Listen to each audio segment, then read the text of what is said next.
Hola, muy buenas noches amigos del canal Centinela Patriota. Un saludo afectuoso a todos nuestros seguidores que se conectan semana a semana para hablar temas de contingencia. Y cada semana tenemos un invitado distinto. Y en esta ocasión me acompaña Juan Ortiz Rencoret, por quienes muchos son ya muy conocidos, y Gabriel Cardoso, abogado de inmigración, que yo creo que muchos ubican, secretario general del partido COPEI Legítimo ORCA de Venezuela, en Chile. Y precisamente vamos a hablar de un tema que Gabriel domina demasiado, que es el tema de inmigración. Aprovecho de saludar a Juan y a Gabriel. ¿Cómo están? Hola Gabriel, ¿cómo estás? Hola Omar. ¿Qué tal? Yo bien por acá, yo hoy día soy arroz graneado. Quien maneja el programa es Omar y el bistec grande aquí es Gabriel. ¿Cómo estás, Gabriel? Gusto verte Pues nuevo. muy bien. Omar, muchísimas gracias por la invitación también. Un placer saludarte, conocerte. Venía justo saliendo de una asesoría con la corredera típica de los casos difíciles migratorios, así que no pude, digamos, empezar antes o llegar con suficiente antelación, pero aquí estamos. Y bueno, Juan, también un gran saludo para ti. Y Igualmente. mira, efectivamente, como decía Omar, son temas de alta complejidad y son temas de contingencia, como lo estamos viendo. En lo que yo pueda, sabiendo que no soy letra por encima de todo, pero en lo que yo pueda estoy dispuesto a ayudar y a dar mi opinión. Acá lo que buscamos es tu experiencia en el tema, inquietudes que van a ir planteando nuestros seguidores en el canal, dudas que vamos a ir respondiendo o tratando de responder dentro del contexto que se pueda. Y claro, como decías tú, el tema migratorio hoy en día es un tema que está muy, muy en boga. Se asocia mucho a temas determinados de delincuencia, de sicariato y cosas así, pero también hay otro tema de inmigración que también viene con el aporte de profesionales, ¿no es cierto?, que vienen a aportar al país y tratarlo de hacer más grande. Partamos. ¿Cómo era el tema de inmigración en Chile? ¿Cómo lo ves tú hacia atrás y cómo lo ves hoy en día? Es una muy buena pregunta, sobre todo porque para empezar por el punto álgido y como ponerle un poco de picor a la cosa, y no por gusto, sino por ser un hecho objetivo y que no sea una opinión, sino un tema objetivo, nos podemos ir dando cuenta que desde el pasado y hasta hoy el tema migratorio es un tema que sale a la luz como elemento fundamental solamente unos meses antes de las elecciones. Desde este punto de vista, entramos de una vez en el hecho de entender que en Chile, como en cualquier otro país probablemente, pero nos limitamos a Chile, ojo, no dudo que en Venezuela haya sido distinto, pero que siempre el problema está en que se politiza la migración.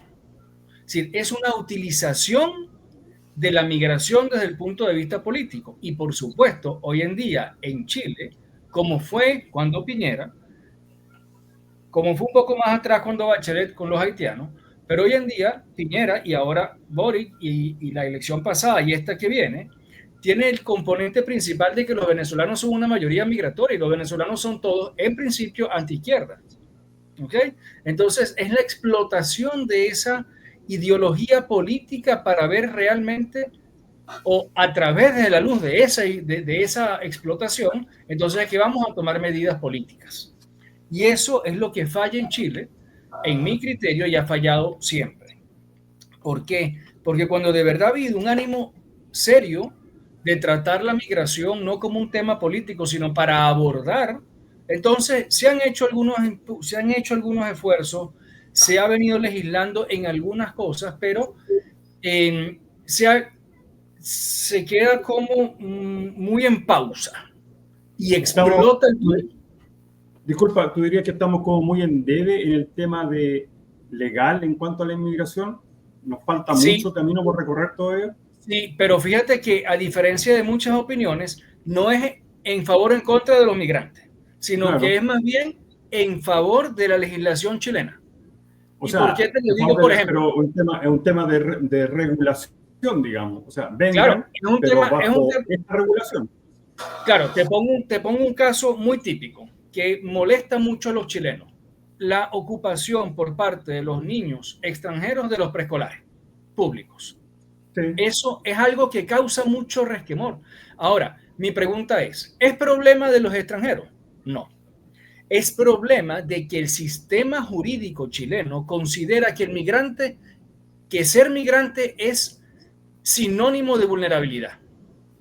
Y por tanto, así como lo considera vulnerable, a aquel niño que está sin padres o que ha sido objeto de un secuestro o que también lo considera vulnerable independientemente de que sea extranjero o chileno, y le dan preferencia al acceso de las matrículas en los colegios. ¿Eso se debe al tratado que tiene Chile con la ONU respecto de migración?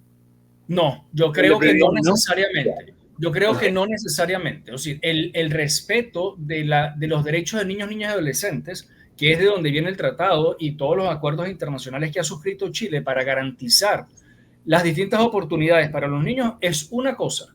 Pero internamente, en el sistema jurídico chileno se considera que el migrante es vulnerable. Ojo, esto está bien para resguardar los derechos, pero no puede ser, en mi criterio, la generalidad. No sé si me explico. Tiene que haber, para poder catalogar a un migrante de vulnerable, no es suficiente que sea migrante. Claro. ¿Me explico? La vulnerabilidad de una persona no viene por su condición de migrante, viene por distintos otros elementos que van alrededor de su vida en general. Claro. Ahora, podríamos decir que entonces que el Estado, el país no estaba preparado con infraestructura para recibir una oleada de inmigrantes. Ejemplo, así, porque los colegios, por ejemplo, el ejemplo que ponías tú, el tema de los colegios, ¿no es cierto?, del preescolar. Entonces, si no sé, había un cupo de 30 niños para un preescolar, el país no estaba preparado para recibir 40 o 45 en ese mismo nivel preescolar, digamos. Es un ejemplo. Yo creo que como país quizás no estábamos preparados para una oleada de inmigración. Ahora, había una pregunta ahí que no... Disculpa, sí, te escucho. Y es un poco, y ahí nos vamos a la otra cara de la moneda, es un poco lo que cuesta entender desde la cara del migrante. Porque el hecho objetivo es que no estaba preparado Chile, no estaba preparado Perú, no estaba preparado Bolivia. Lamentablemente, para esta última ola migratoria de una gran cantidad de, digamos, personas venezolanas, para no hablar de que si es una migración irregular, no irregular, independientemente la ola migratoria venezolana sea regular, sea profesional, sea no regular y sea hasta, digamos, de una calidad educativa de menores posibilidades donde se ha adquirido. Toda esa ola migratoria abordó América Latina por limitarnos a nuestra zona. ¿Okay? Porque también están en Estados Unidos, también están en España, pero en el fondo los países de nuestro entorno, regionales, por decirlo de alguna manera, ninguno estaba preparado. Ahora, no estar preparado obliga entonces a que en donde están en el debe todos los países es en atender el problema principalmente. Es decir, ¿dónde está la comunicación entre los países para poder lograr abordar esta temática de una manera más global? Teniendo presente que el problema principal es político en Venezuela. Claro. Ese es el problema. Si hablamos caso de particular de Venezuela, y yo un poco leyendo respecto al tema, las crisis de inmigración se dan principalmente por crisis humanitarias, por buscar una mejor estabilidad económica, ¿no es cierto?, y por mejor acceso a servicios y a oportunidades. Eso es lo que en definitiva busca la inmigración como tema y ahí tienes como las 4 plazas o los 4 ejemplos que tienes en el 2010, un poco más atrás, 2000-2005, viene una cierta cantidad de venezolanos, muy pocos, y todos profesionales. Claro. Todos profesionales. Los que empezaron a oler el sistema cómo se venía. Luego, dime, Juan. Aquí quiero hacer una pregunta que sale un poco de lo común. ¿Cuándo llega el Papa Francisco al poder papal? Hace 13 años. 13 años. Él es jesuita. Sí. ¿No crees tú que se da como que concuerda cuando este tipo llega al poder papal y empieza todo esto de las migraciones, la ONU empieza a trabajar para que las migraciones existan? Y lo que más me llama la atención, que tanto en Chile como en Estados Unidos y en otros países, las organizaciones jesuitas son las que están con toda la ayuda. ¿No crees tú que viene más que ese lado? No, porque imagínate, o sea, a ver, o en mi percepción, estaríamos tratando de analizar que el gran desastre migratorio es por la ayuda que dan los jesuitas. Y la verdad es que, gracias a Dios, los jesuitas no tienen tanto poder como para eso. O sea, el desastre migratorio en este momento tiene realmente un nombre, y es una gran cantidad de masa migrante que no encuentra acomodo en ningún lado y que está buscando luchar. Y eso está abordando en todos lados. Que efectivamente, así como los jesuitas, está la Fundación Scalabrini, están los organismos estatales, están las corporaciones de asistencia judicial que prestan asistencia jurídica gratuita, eso es verdad. Ahora, no nada más nos vamos a limitar a que los jesuitas dan la asesoría jurídica, sino que los jesuitas pueden tener distintos tipos de acuerdos internacionales que pueden facilitar, como tú lo planteas. Mira, yo no te digo que no. Quizás existan esos componentes de acuerdo, pero que sea como la causa principal, yo no lo veo, porque en el fondo el jesuita, propiamente tal, puridad de concepto que atiende a migrantes en cada uno de los países, no es que le saque un provecho a eso. Ojo, el jesuita que está atendiendo al migrante, el que está por ejemplo aquí, que están en Parque Bustamante, ahí en la parroquia, esa oficina de jesuitas que está atendiendo allí, que es el INCAMI, los conozco y atienden sin intereses. Okay. Ahora, que como organización y la ONU, y así como la ONU puede estar UNESCO, puede estar metido el mismo, o sea, si nos ponemos todavía más picante, nos vamos al que estaba a Biden, ¿sabes? Que también le interesa. Yo digo, una cantidad de cosas, o sea, pueden haber muchas especulaciones. Pero el factor X que se repite siempre, tanto en Chile como aquí en Estados Unidos, que es atroz, es el factor jesuita. Por eso, pero a mí lo que me gusta ya es la objetividad, porque cuando nos vamos a ese factor X, partimos de especulaciones. Ya. Partimos de especulaciones que pueden en algunos casos ser reales o no, pero ¿qué tanto impacto tenga eso en el hecho de que la gran cantidad de personas venezolanas que están migrando por América Latina han generado un daño por el solo hecho de coexistir? No hablemos de que si son profesionales o no, eso es un análisis más fino. Hablemos que la masa migratoria que ha inundado América Latina ha dejado en evidencia que los países de América Latina, ninguno estaba preparado para recibirlas. Ninguno. Y mucho menos estaba preparado Venezuela para soltarlos. Claro, es que tú piensas que cuando tú tienes un país, tú no te preparas como para decir, oye, este año, excepto, tenemos ejemplos que yo siempre lo he hablado con Juan y con otras personas, por ejemplo, el tema de migración en Australia, Nueva Zelanda, es muy regulado, muy regulado, y no entras. Acá obviamente hay un problema de fronteras, ¿no es cierto?, de pasos no regulados, entonces de mucha cosa clandestina. Entonces, claro, un país no se prepara para recibir inmigrantes, a menos que te hayan trasladado por una razón de trabajo, ¿no es cierto? Pero como veíamos las crisis que generan esta salida, ¿no es cierto?, del país que sea, y llegan a un país determinado, hoy ya estamos hablando de nuestro país, de Chile, eso Chile nos dice, oye, yo me voy a preparar para recibir inmigrantes. Ningún país se prepara para eso. Eso sí que yo creo que no se tomaron las medidas necesarias cuando se abrió la puerta. Es que ahí es donde viene el tema. Los países normalmente se preparan para recibir una cantidad de migrantes regulares. ¿Y a qué vamos con esto? Que los sistemas jurídicos normalmente dicen, Chile va a dar tantas visas anuales y tantas visas en este gobierno, por decirte algo.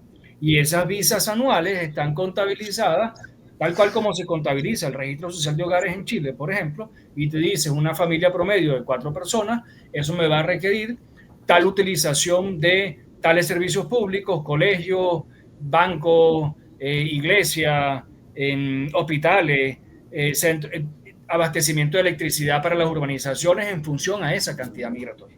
Eso es una planificación que se hace en función a, y las visas se determinan en función a eso. Por eso te digo, medianamente los países pueden prepararse para una migración regular. Y ahí es donde entramos al hilar más fino. ¿Qué pasa con los casos de esa migración regular? Que uno, se ha convertido en migración irregular por la misma estadía en Chile sin los permisos reglamentarios. Que los permisos pueden ser o por culpa del migrante o pueden ser por ineficiencia de un sistema burocrático para otorgar estos permisos. ¿Ok? En estos casos. Eso genera un impacto económico.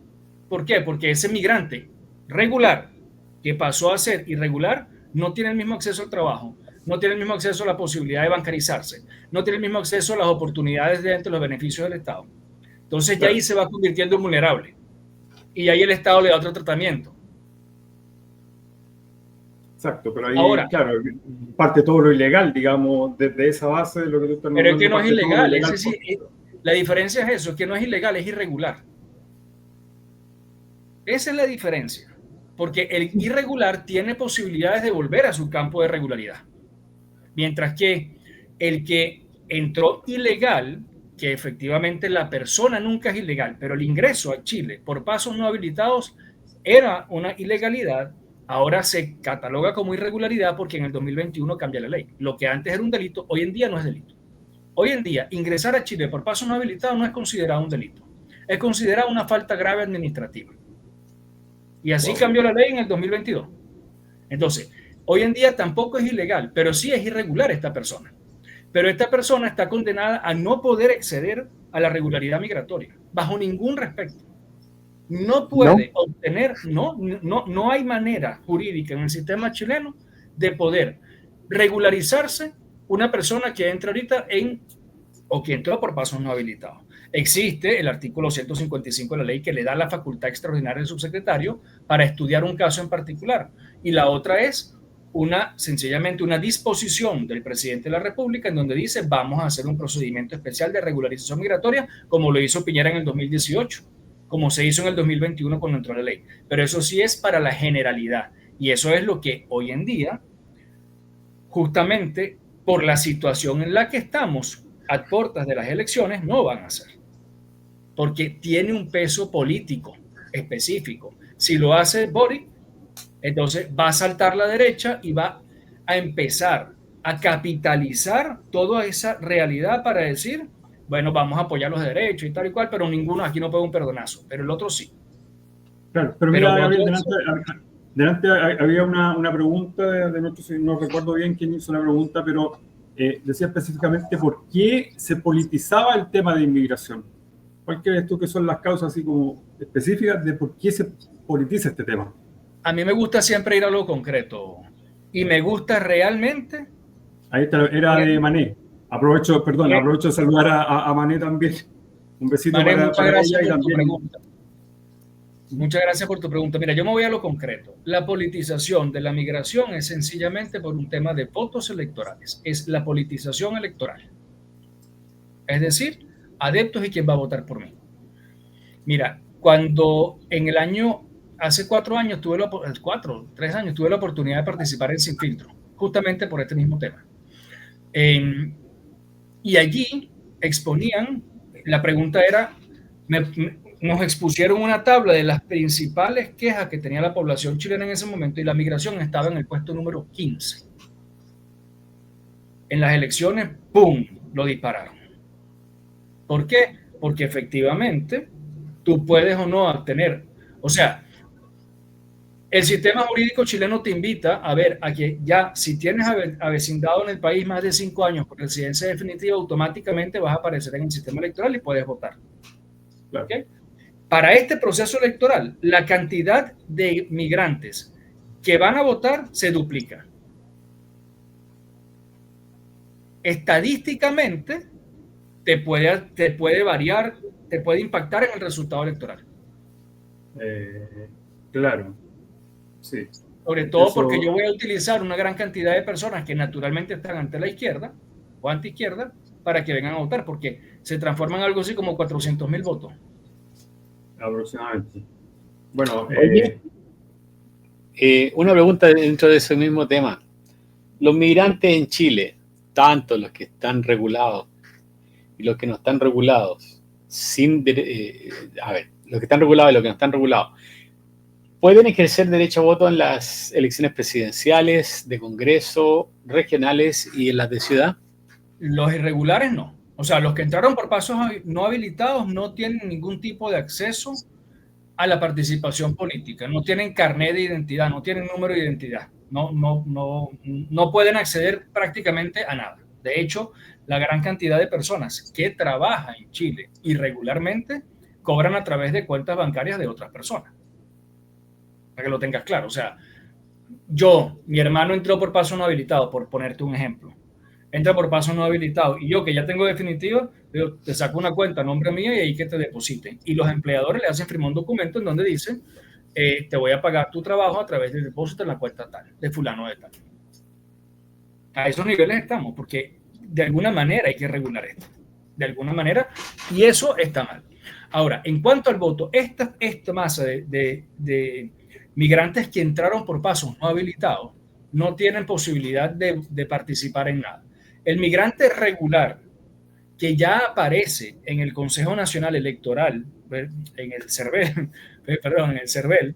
el migrante regular que aparece en el CERVEL ya puede votar en todas las elecciones y va a aparecer después de tener su residencia definitiva y haber estado ya vecindado en el país con más de 5 años. Y es una de las características particulares del sistema electoral chileno. Y eso le da posibilidades ¿y eso le da posibilidades de postularse a un cargo político? Para la postulación, sí hay, pero no para presidencia de la República ni nada, ni senadores ni diputados, pero para cargos de representaciones municipales en cuanto a concejalías y ese tipo de cosas, sí. Los cores, hay cores que son venezolanos, hay extranjeros que están participando en consejos regionales, por ejemplo, en temas migratorios, o que pueden participar en consejos regionales en temas de seguridad, o que pueden participar que pueden postular a las alcaldías, o como pudieron postular a ser candidatos constituyentistas. Okay. O sea, hablemos de Senado, diputado, presidente de la República, a esos tres no podrían postular. Todavía no. O sea, tendrían que tener más tiempo, por lo que entiendo, para los legisladores tendrían que tener más tiempo de residencia en Chile. Creo que le apuntan a 20 años, si mal no recuerdo. No tengo ese dato preciso porque no es algo común, pero no es de participación inmediata. Ya. Oye, perdón, termina nomás, Juan. Después yo hago la pregunta. Solo digo que si después si el dato como no es preciso, no lo conocemos, pero si fuera así, después de 20 años, un venezolano podría postularse a un cargo, o cualquier inmigrante podría postularse a un cargo de mayor envergadura, digamos, diputado, senador o presidente. Podría ser. Oye, tú estabas hablando recién de la cantidad de inmigrantes que van a tener la opción de poder votar en estas próximas elecciones. Se estima que cerca de 1 millón de inmigrantes estarán habilitados para votar en las elecciones presidenciales de Chile el año 2025. Así es. Esa cifra representa un aumento significativo respecto de los 786.000 que hubieron. Por eso te digo, en promedio como 400.000 migrantes más. Vale. Ahora, ¿quiénes son? Dice, las principales comunidades extranjeras habilitadas para sufragar en Chile son peruanos, 191.000, venezolanos, 174.000, colombianos, 95.000, haitianos, 76.000, bolivianos, 67.000. ¿Por qué a ustedes los culpan tanto si están en el segundo en la lista? Mira, ahí te voy a hablar y me tocas un punto que para mí es un punto que yo no había querido tocar hasta ahora, ¿ok? Ya. Pero que hago sí un mea culpa, no mío particular, pero que tengamos que reconocer que lamentablemente hay muchos compatriotas venezolanos no le pongamos el nombre George Harris, porque ¿para qué? Pero hay muchos compatriotas venezolanos que son totalmente creídos, totalmente se creen la tapa del frasco, y eso hace, lamentablemente, que todo lo que suceda en Chile en temas migratorios es culpa de los venezolanos. Pero es porque los venezolanos los hemos ganado. Ya. En dos platos. Es porque la misma actitud de muchos de los venezolanos que son bulliciosos, que se creen la tapa del frasco y que no saben escuchar a los demás, entonces hacen que ese roce natural que trae la migración se transforme en una especie de rechazo. Y peor aún, se victimizan y lo llaman xenofobia. Entonces es peor, es más desagradable para el chileno. Porque si tú me preguntas a mí si Chile es un país xenofóbico, yo te diría que no. Yo de verdad te diría que no. Ahora, el roce normal de la migración, en el caso de la migración venezolana, ¿ha crecido? Sí. ¿En todos los países? Sí. ¿Por pedante muchos de los venezolanos? Sí. No la generalidad, pero hay muchos, sí. Que son pedantes, que no saben convivir, que tienen eso, que les cuesta y que llegan a un sitio y te dicen, muchos me entran por paso no habilitado, ¿y qué beneficio yo si tengo un hijo? ¿Qué beneficio me va a dar mi Chile si yo tengo un hijo aquí? O sea, por Dios, estamos manipulando al ser humano para que me deje un beneficio migratorio. ¿En qué cabeza cabe? Bueno, acá es lo mismo. Me gusta decirlo y me gano mis enemigos venezolanos por eso. No me interesa. Con el perdón no me interesa. Es la verdad. Dentro de esta estadística que te acabo de dar de que los peruanos 191.000, venezolanos 174, colombianos 95 y para abajo. Si tú te vas a la historia reciente de Chile, al final de los 80 y principios de los 90, hubo una migración muy fuerte peruana y boliviana dentro del país. Estamos hablando ya hace sus buenos 30 y tantos años, ¿ya? ¿Cómo te explicas que solamente después de 30 y tantos años, y en aquellos años eran alrededor de 300 y tantos mil que habían entrado peruanos a Chile, solamente 191.000 estén capacitados para votar, siendo que los venezolanos llevan menos tiempo y están casi a la misma cantidad? Ahí hay un elemento muy importante que es las características de cada grupo migratorio. ¿Okay? La migración peruana y la boliviana tuvieron en esos años realmente una estabilidad migratoria. ¿Okay?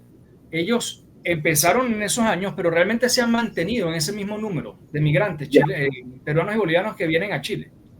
Y que establemente hacen vida aquí, porque hay una gran cantidad que es, digamos, que fluye, va y viene entre Perú y Chile. Se van a Perú, se regresan a Chile, están un par de años en Perú, vuelven a Chile. Entonces, están en ese dinamismo. Esa participación política para elegir, digamos, no es que objetivamente no exista, sí existe y son un número más estable, pero muchos la pierden por el solo hecho de que pierden su documentación aquí al entrar y salir de Chile.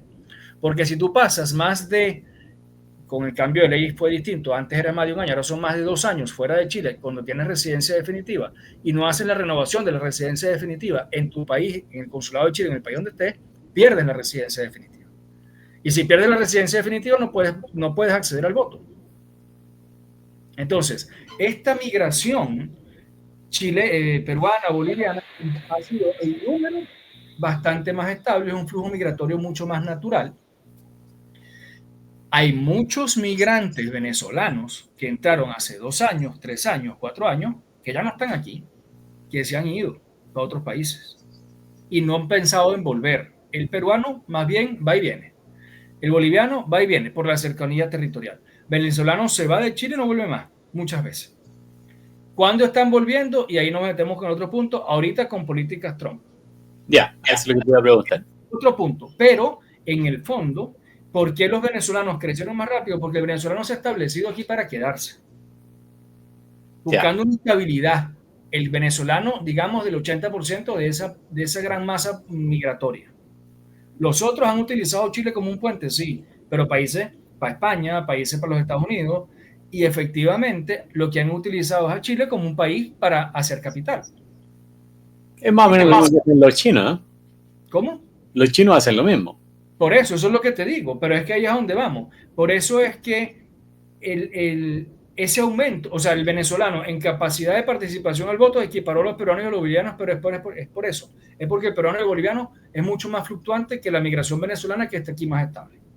Y esa estabilidad le permite ya estar aquí y asentarse aquí como para votar. Ese número de venezolanos difícilmente va a disminuir, porque que ya puede votar aquí se estabiliza. Claro.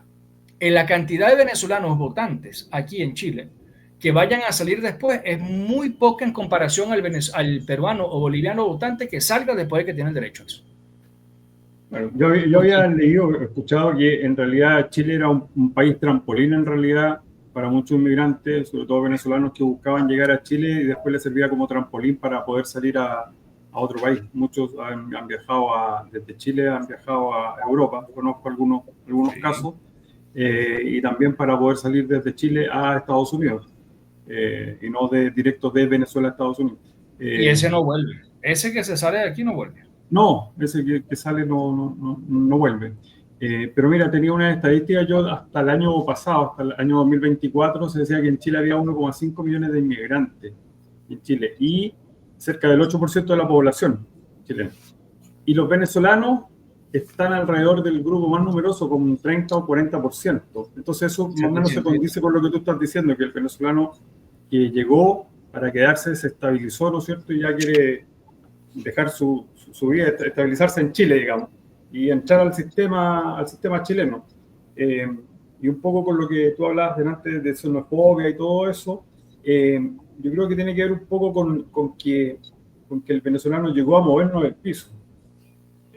Siempre nos han acusado de pacatos, que somos muy serios los chilenos, que somos muy quitados de bulla.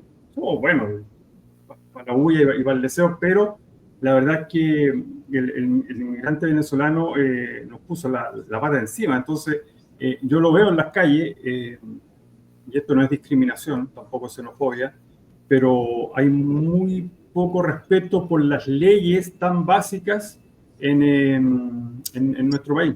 Y simplemente yo como peatón paso con mi luz verde, el otro tiene luz roja, y el gallo que viene en la moto, que es un Uber que anda repartiendo comida en bicicleta, llega y pasa. Y tú te das cuenta al tiro quién es. Entonces, eso es un poco la percepción que hay en conversaciones que hay misceláneas con amigos, grupos de amigos, que el venezolano no respeta las leyes básicas chilenas. Y tú también decías delante que son muchos meteores de bulla, ¿no es cierto? En espacios veíamos noticias meses atrás, en el Cajón del Maipo, que es un lugar como para irse a relajarse, a pasear y todo el cuento. Veíamos parlantes puestos cerca de la nieve, ¿no es cierto? Y todo el cuento, al lado de Lagunilla. Entonces, claro, eso yo creo que es lo que molesta un poco. Tú decías, ya hay un roce natural, ¿no es cierto?, del tema de migración, y le agrega este aliño adicional a la sopa, que lo hace mucho más grande. Yo creo que va un poco por ahí el tema de que a los chilenos nos molesta un poco el tema inmigratorio. Sí, lo entiendo perfectamente. Sí. Te entiendo perfectamente. Que te cuento más, te cuento una cosa que a mí me llama mucho la atención y hasta me da dolor, porque es más de lo mismo de lo que la gente no quiere ver. ¿Sabes qué? Esa cantidad de muchachos motorizados, en su mayoría son todos jóvenes de edad, ese que mete bulla y que no respeta, también es joven en su mayoría. Lo que te quiero decir con esto es que somos la espada de Bolívar caminando por América Latina, esa que Chávez formó. Claro. Esa destrucción social que Chávez creó y que Maduro se ha encargado de regarla por América Latina para tomar control. Claro. Y esto está clarísimo, o sea, es una manera de ir inyectando el irrespeto a las leyes. ¿Qué hizo Chávez? ¿Qué hizo Maduro? Acostumbró a la gente a irrespetar las leyes en Venezuela. Venezuela en los años 80 había un policía que te paraba si te comías la luz. Tenías multas peatonales, porque también es verdad que aquí el peatón está acostumbrado que yo peatón me tengo que frenar. O sea, el vehículo se tiene que frenar sí o sí, porque yo soy un peatón y estoy parándome en el paso de cebra. Pero por un sentido de prudencia, yo primero tengo que ver si de verdad el conductor va a frenar, porque hay un gran índice de atropellados, tanto ciclistas como peatones. ¿Okay? Y hay muchísimos peatones, que yo también los puedo ver como dices tú. Cuando yo veo una persona que se atraviesa en la calle, digo, ahí va un venezolano que se está tirando para la calle. Sea motorizado, sea peatón o sea chofer. ¿Por qué? Porque estamos acostumbrados, algunas generaciones de Venezuela nos acostumbraron a no respetar las leyes. A que yo tengo 80 años viviendo en crisis y mi única manera de subsistir ante esa crisis es ver cómo hacer para solucionar mi vida. Y allí me encasillaron. Y allí me criaron. Es complicado el tema y la verdad es que da para mucho. De paso quiero saludar a Angélica, a Mané ya la había saludado, a Cristian, a Carlos que nos acompaña toda la semana y a Inés también, son seguidores de nuestro canal. Y una de las preguntas que hacían de antes era, ¿qué hacemos para regular esta inmigración? ¿Por qué no cerramos la puerta? ¿Qué crees tú que nos falta? ¿Qué le falta al gobierno de Chile, a este pseudo gobierno que tenemos en Chile, para poder tomar medidas concretas? Yo creo que primero el paso sigue abierto y la gente sigue pasando. Yo creo que primero tenemos que partir, o sea, a ver, la conversación entre Perú, Chile y Bolivia, cara a manejar los flujos migratorios, regulares o irregulares, tiene que ser un hecho y tiene que ser todavía más enraizada en la realidad. O sea, no es en que si me molesta a mí porque no tengo los elementos, te lo tiro a ti o te lo tiro para allá. No, tiene que ser realmente, vamos a ver cómo hacer para aprovechar este flujo migratorio para el desarrollo de los países. Oye, una pregunta. Te voy a poner aquí un comentario de Inés. Y te quiero hacer una consulta, que no responda al comentario, porque te quiero hacer yo la consulta. Una ayuda a memoria, los peruanos estaban metidos en una cantidad enorme de problemas legales al final de los 80, a principios de los 90. Muy complicado, no se nos olvide eso. Cambiaron, se fue filtrando todo y mucho mejor. La pregunta es la siguiente. ¿Está la percepción de que todos los venezolanos van a cometer delitos a Chile? Lo cual es solamente una percepción y normalmente ocurre así porque la gente generaliza demasiado. ¿Qué porcentaje de los peruanos calculas tú es gente complicada? Mira, hubo un estudio, yo no sé si ustedes tuvieron la oportunidad de verlo, que se le pidió específicamente a la PDI y que es de reciente data. Déjame buscarlo aquí en el vino tinto. Bueno, yo también lo publiqué. Es de reciente data y lo publiqué sencillamente porque ahí hay un análisis importante que hacer. Fíjate. ¿Qué dice? Dice, solo el 2,46% de los delitos en el 2024 fueron cometidos por extranjeros. Esto es la información que da la PDI. 2.46. 2.46% de los delitos cometidos en Chile. Pero disculpa, Gabriel, pero esos 2.46% es lo que está denunciado por las víctimas. Sí, porque claro. La verdad es que no me calza ese 2,4%. Pero esa fue la información que emitió PDI. Lo que pasa es que también ten en cuenta que aquí, como en cualquier otro país, siempre se va a poner como que, o sea, a ver, si tú tienes una pared blanca y ves un punto negro, tú te vas a focalizar en el punto negro. Y ciertamente, muchas veces el medio de comunicación apunta a ese punto negro para decir que el delito lo cometió un extranjero. ¿Por qué? Porque no causa novedad decir que un delito lo cometió un chileno cuando tienes una mayoría de chilenos. Es lógico. O sea, si nos vamos a Venezuela, ¿quién va a cometer más delitos en Venezuela? ¿El venezolano o el extranjero? El venezolano, porque por mayoría son más. Claro. Y este análisis yo lo aplico para este análisis que hace la PDI. Ciertamente es lógico y es natural que los delitos sean más cometidos por los chilenos porque estamos en Chile. O sea, comparativamente la población, por estadística, claro. ¿Me entiendes? Ok, ¿a qué voy con esto? A que donde habría que finalizar el punto de discusión es de esos 2,46, quién entró y cómo entró y de qué nacionalidad son. Porque de esos 2,46, la minoría son venezolanos. Y eso también se expuso en la PDI, se fue exponiendo por nacionalidad. Bueno, aparte de eso hay una politización del tema, porque claro, los medios de comunicación les sirve hablar de la cabeza que encontraron en la calle, ¿me entiendes? Por eso. Y más cuando le pones el apellido Tren de Aragua, que está tan de moda. Y es real. Ahora, ¿por qué el Tren de Aragua está en Chile? Por culpa de Boric, por culpa de los chilenos.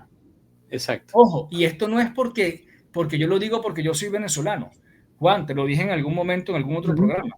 Yo mismo, en septiembre, en el octubre de 2018, yo mismo le puse en las manos a la PDI la información de por dónde estaban entrando, acompañados con una amiga mía que venía del mundo de las guerrillas y que ya teníamos trazado el ingreso de por dónde los estaban dejando pasar. Y no fue que se lo puse en las manos a la fiscalía en la calle, ahí en el Eleuterio Ramírez. Fue que hablé con el director de la PDI. ¿Y cuál fue la respuesta? No hay nada comprobado. 2 meses después, ahí tienes el estallido social. Entonces, ¿en dónde? Y es a lo mismo que vamos. ¿Por qué no se cierran las fronteras como se tienen que cerrar? Es ahí a lo que vamos. Yo estoy totalmente... Lo que te decía antes, ¿cuándo le vamos a poner un límite a esto? Y lo primero que hay que hacer es, por ejemplo, si tú haces el desastre que hiciste con el empadronamiento, que fue un instrumento que se creó para contabilizar a los migrantes que estaban en situación irregular, solamente para contabilizar. Nunca nadie habló de que eso era una herramienta de regularización. Pero sale la ministra en ese momento salió a decir que posiblemente se les iba a dar mayor regularidad. O sea, a ver, una persona que entra por paso no habilitado no puede tener regularidad de la cabeza para arriba e irregularidad de la cintura para abajo. O sea, no hay manera posible de darle a un hecho un grado de más o menos regularidad. O lo hace regular o no lo hace regular. Partiendo por allí. Y por otro lado, entonces tú dices que le vas a dar mayor regularidad si es que me demuestras arraigo familiar o me demuestras arraigo laboral a unas personas que por tradición, de acuerdo a la ley chilena, no pueden trabajar porque entraron por pasos no habilitados. Entonces, ¿en dónde está el problema? Cierre de fronteras, tienen que buscar la manera de cerrar de verdad como tiene que cerrarse. A lo mejor es sencillamente penalizando las consecuencias. Porque si no, no vas a poder hacerlo. Y luego, si vas a lanzar un proceso de regularización o de empadronamiento, es decir, va a ser válido para las personas que entraron hasta el 2022. De modo que no se pueda seguir viniendo gente. Pero tú no puedes decir, voy a empadronar en data reciente porque el que va a venir a entrar, va a querer entrar. Porque ya tienen una realidad, tienen a su familia aquí. Claro. Ahora, un poco volviendo un poquito más atrás del punto que tocábamos sobre este informe que mostrabas tú de la PDI, este 2.4%, ya puede ser, podría ser, pero yo creo que es más lo que abunda más y los medios de comunicación se encargan de eso, es la tipificación del delito, es cómo se muestra, es cómo se ha delinquido hoy en día en Chile. Antes, en los años 80, en los años 90, el famoso cogoteo que llamábamos acá en Chile, a lo más te amenazaban con una cuchilla y pásame lo que tienes. Hoy en día no, hoy día pásame lo que tienes y te mato. O pásame lo que tienes y te desaparezco y apareces en pedacitos, como estos días hemos visto en las noticias en la Cuesta Patica, creo que era. Sí, aparecieron muchos cadáveres ahí. Entonces, yo creo que es la connotación que le da también la prensa al delito. Entonces, claro, yo me dejo guiar por eso y te digo, es que ese 2,4 no puede ser. No puede ser, en base a lo que tú estabas explicando, pero yo creo que es la connotación del delito. Claro, la tele, Ptolomeo, apuntan al punto negro de esta inmensa pared blanca, pero tampoco podemos ocultar el sol con un dedo y decir, no, ¿sabes qué? Esto no está pasando. Es la connotación del delito que ha ido en aumento. Entonces el chileno, como somos, de repente queremos ser más, entonces, oye, estos gallos cortan un dedo, yo voy a cortar 2 dedos, porque voy a hacer más. Entonces, el delito del que comete el chileno también va en aumento y va en progreso. Entonces, aquí tenemos 2 temas, o sea, el tema de inmigración, cómo cerramos la frontera, y el segundo tema, cómo atacamos la delincuencia que estamos viviendo hoy en día acá. Sí, yo voy a hacer un poquito de policía malo acá. Y no es por defender la migración. Yo soy migrante, vivo acá en este país y con mi señora, cuando llegamos acá, siempre nos integramos al país. Tú aquí vas a otras ciudades, te vas a meter a Huntington Park, todo latino, el este de Los Ángeles, todo latino, te vas a meter a la Alhambra, todo chino, te vas a meter a Glendale, son todos armenios. Se van generando estos guetos. Chile está en la parte inicial de todo esto, ¿ok? Y es normal, y el blanco, el americano, también vive en guetos dentro de ellos mismos para no mezclarse, porque después terminas en eso, porque las leyes tratan de regular que no exista esta animosidad tan fuerte, ¿me entiendes?, de culpar siempre a los otros. Entonces la gente termina se separando uno de los otros. Entonces, mucha gente pregunta, nunca, aquí de hecho, Inés pone otro comentario que dice, con la cantidad de votos extranjeros no tendremos oportunidad de cambiar nada. Yo creo que, y para contestar un poco a la Inés y para dar mi opinión, la culpa no es del migrante que llega a Chile. La culpa tampoco es del político. La culpa es del votante. Si el chileno sigue votando de la manera que ha venido votando en los últimos 34 años y no ha fiscalizado a los que elige, los que ellos eligieron terminan haciendo lo que quieren. Entonces el chileno solamente se resta a criticar y a decir que terrible, que esto y que lo otro. Pero para mí toda esta ola migratoria tiene un origen en cómo el chileno se ha portado políticamente a la hora de votar. Vota por el mal menor, vota por la marca del partido, vota por la cara de la persona, vota por el chapulín colorado que lo va a venir a salvar, y al final de cuentas esa gente nunca hace nada. Y cada vez más atrás, y más atrás, y más atrás. Michelle Bachelet fue el peor gobierno que ha tenido Chile. O sea, de hecho, peor gobierno que el gobierno de Gabriel Boric. Porque ya con Gabriel Boric sabíamos a lo que veníamos. Michelle Bachelet destruyó la institucionalidad, destruyó Carabineros, destruyó la educación, destruyó la migración. Y todavía hay gente idiota que estaría dispuesta a votar por ella. Entonces, yo creo que uno tiene que hacerse responsable de la manera en que uno vota. Si nosotros votamos conscientemente y fiscalizamos a las personas que elegimos, yo creo que no se termina el problema de la corrupción en Chile, pero sí bajaría bastante. No sé qué piensas tú. Yo pienso que el caudillismo es un mal en América Latina en general. Terrible. O sea, yo creo que eso lo resume todo. Y para muestra un botón, resulta que el desastre que hizo Chávez en Venezuela no es culpa de Chávez. No, es culpa de Caldera, que lo indultó. Absolutamente. Eso es lo que la gente analiza. Entonces, ¿y quién votó por Caldera? ¿Ah? Por eso, es lo que te digo, pero no fiscalizan a Chávez, no vieron lo malo del gobierno, no le pusieron cosas. No, más fácil es, o sea, de los 50 años que tenemos de democracia, los últimos, un poco más ya, entonces los primeros 40 fueron los peores. Pero estos últimos 25 no, esto no se fiscaliza, esto está bien, esto no. Y volvemos a lo mismo, el mesianismo, volvemos a la no fiscalización, volvemos a que tú eres el que me vas a salvar, volvemos a que tú eres el que me vas a dar la caja de comida. Y eso está mal. Eso está mal porque seguimos siendo lo que decíamos en algún momento. Migrar en América Latina es cambiarse de camarote en el Titanic. Exacto. ¿Por qué? Porque todos tenemos la misma idiosincrasia a nivel regional. Y esto es un común denominador. O sea, somos tan iguales entre nosotros que nos diferencia la nacionalidad. Uh-huh. Oye, Gabriel, Perdón, antes de que, porque quiero abordar lo que tú decías del tipo de delito. Y esto es importante porque en derecho se estudia esto desde hace mucho tiempo y se estudia la tipología del delincuente, se estudia el tipo de delito y por ahí se sacan muchos análisis jurídicos que van a apuntalar a cuáles son los medios para eliminar eso, ¿no? Los sistemas de privación de libertad, los sistemas de las penas y todo, qué tipo de cárcel, todo esto.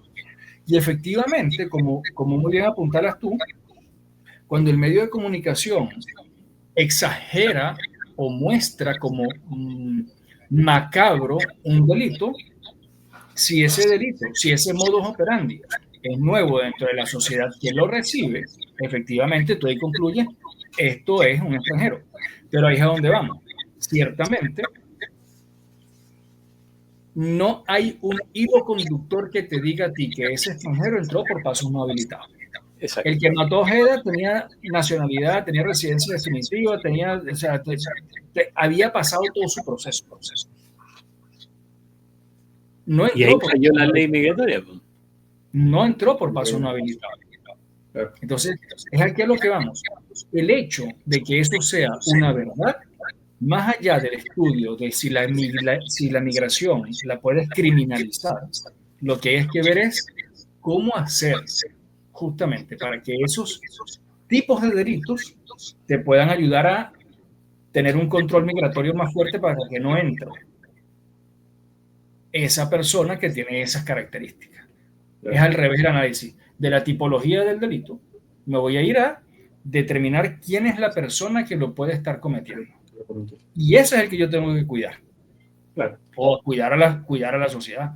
Y ahí es donde viene lo que decía Juan, de la gran diferencia que hay, que es el problema social en la mayoría de los países que todavía, siendo lo globalizado que el mundo va, no hemos salido de la multiculturalidad a la interculturalidad.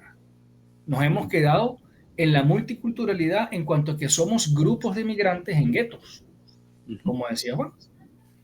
Cuando nosotros empecemos a entender que pasar de la multiculturalidad a la relación y coexistencia de cada uno de estos grupos con el nacional y con los extranjeros entre sí, para buscar una mayor capacidad de relacionarnos y nos posicionemos en la interculturalidad, y ahí los invito a que vean el trabajo de Carlos Jiménez, que es un antropólogo español muy bueno, nos posicionamos en la interculturalidad, eso necesariamente va a crear un sentido de propiedad del ámbito donde nos movemos que entre todos los vamos a defender. Y ahí nos podremos de verdad hacer valer de estas relaciones humanas mucho más sólidas, mucho más estables, en favor de todos. Y esto no es una utopía, esto es un sentido lógico.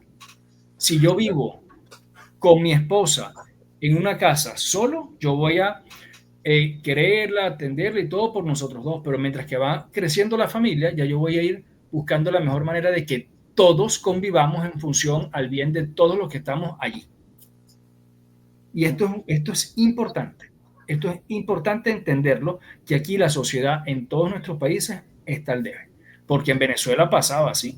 En Venezuela pasaba que la migración colombiana en su momento, que fue bastante vista a menos, es decir, le daba rabia a los venezolanos la cantidad de colombianos, y habían barrios de colombianos.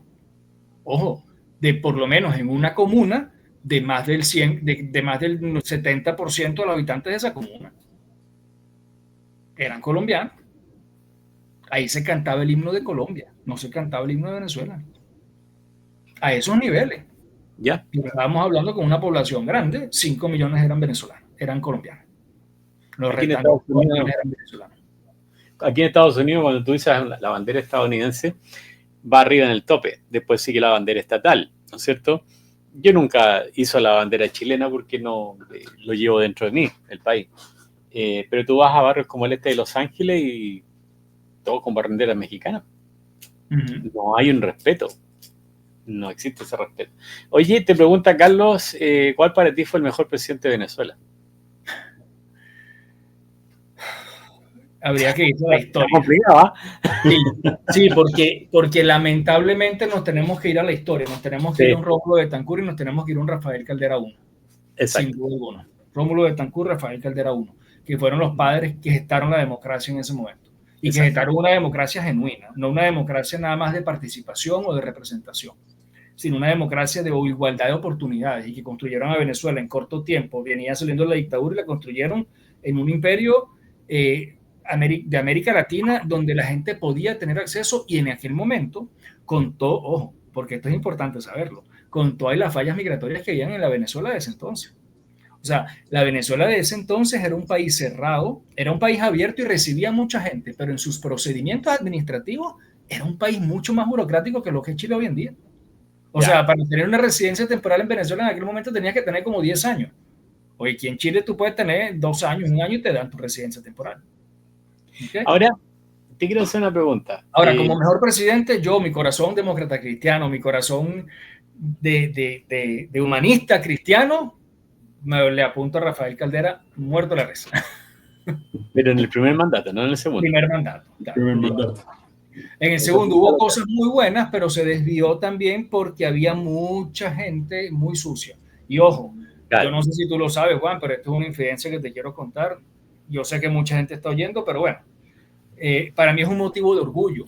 Para mí es un motivo de orgullo decir que mi padre fue uno de los fundadores de la democracia cristiana en Venezuela. Caldera era muy cercano a mi familia. Él es el padrino de mi hermano. O sea, teníamos realmente una vinculación política muy llevada, porque mi papá, bueno, pasó preso X cantidad de años con Pérez Jiménez y después fue forjando y toda su vida de política lo hizo. Pero él siempre nos explicó y nos dijo, era muy amigo de Caldera y le decía, yo soy tengo mis creencias, tengo mis principios y yo soy un hombre calderiano, no calderista. Yo sigo los principios y esa democracia cristiana y ese humanismo cristiano me lo inspiró Caldera. Cuando Caldera se desvió de allí y se fue en el gobierno 2 a unirse con el chiripero, que fue una sarta de bandidos que lo rodearon para aprovecharse de... Mi papá se quedó como presidente del partido y dijo, yo no me voy para allá. Y fue el hombre de bisagra. Entonces, esto para mí fue muy importante justamente porque te va delimitando lo que de verdad debes hacer como agente de participación política, tanto activa como pasivamente. Es decir, es mantener una identidad de principios con lo que siempre has sido, con lo que eres y perfeccionarlo. Y esto es fundamental para determinar el por qué Venezuela se destruyó. Ahora, Caldera asume después de, si me recuerdas el nombre que era medio calvo, que era de derecha. ¿Ah? ¿Te refieres a Caldera 2? Caldera 2, claro. Caldera 2 asume, lo que pasa es que estaba Carlos Andrés Pérez y después Carlos Andrés Pérez era socialdemócrata, era ADECO. Ya, pero fue bien corrupto ese gobierno, el segundo gobierno de Carlos Andrés Pérez. Sí. No, y el primero también. Lo que pasa es que con AD se vivía mejor, era el eslogan, porque ellos robaban y dejaban que la gente robara con ellos. Ya. Esa es la verdad. Ese es el problema de la derecha. La pregunta es, ¿Caldera se encuentra tomando el gobierno venezolano porque ya estaba desgastada la presidencia justamente con Carlos Andrés Pérez? Con la enviada a la cárcel. Caldera bueno, mira, con todo y el cariño que le tengo a Caldera como ser humano, Caldera toma el gobierno, el Caldera 2, por soberbia. ¿Por soberbia? Por soberbia. Porque ya Pérez había sido presidente 2 veces. Y él, que era el máximo representante de la democracia cristiana y de la política nacional y en América Latina, porque para ese momento Caldera era una figura en toda América, yo creo que él tenía que sacarse la espina de que tenía que llegar a la presidencia por segunda vez, porque habían otros, estaba Osvaldo Álvarez Paz, estaba un Eduardo Fernández, que podían haber accedido al cargo, pero él decidió salirse de Copé y armar el chiripero porque él se creía el Mesías, y ahí es donde viene el error.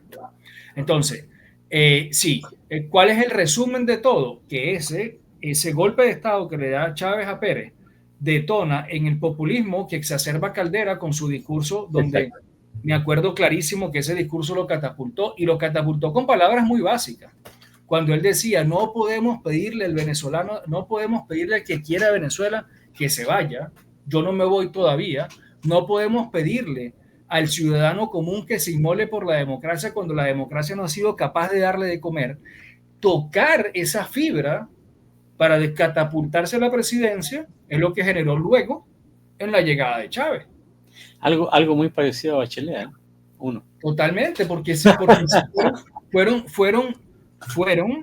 esclavos de su propio discurso. Exacto.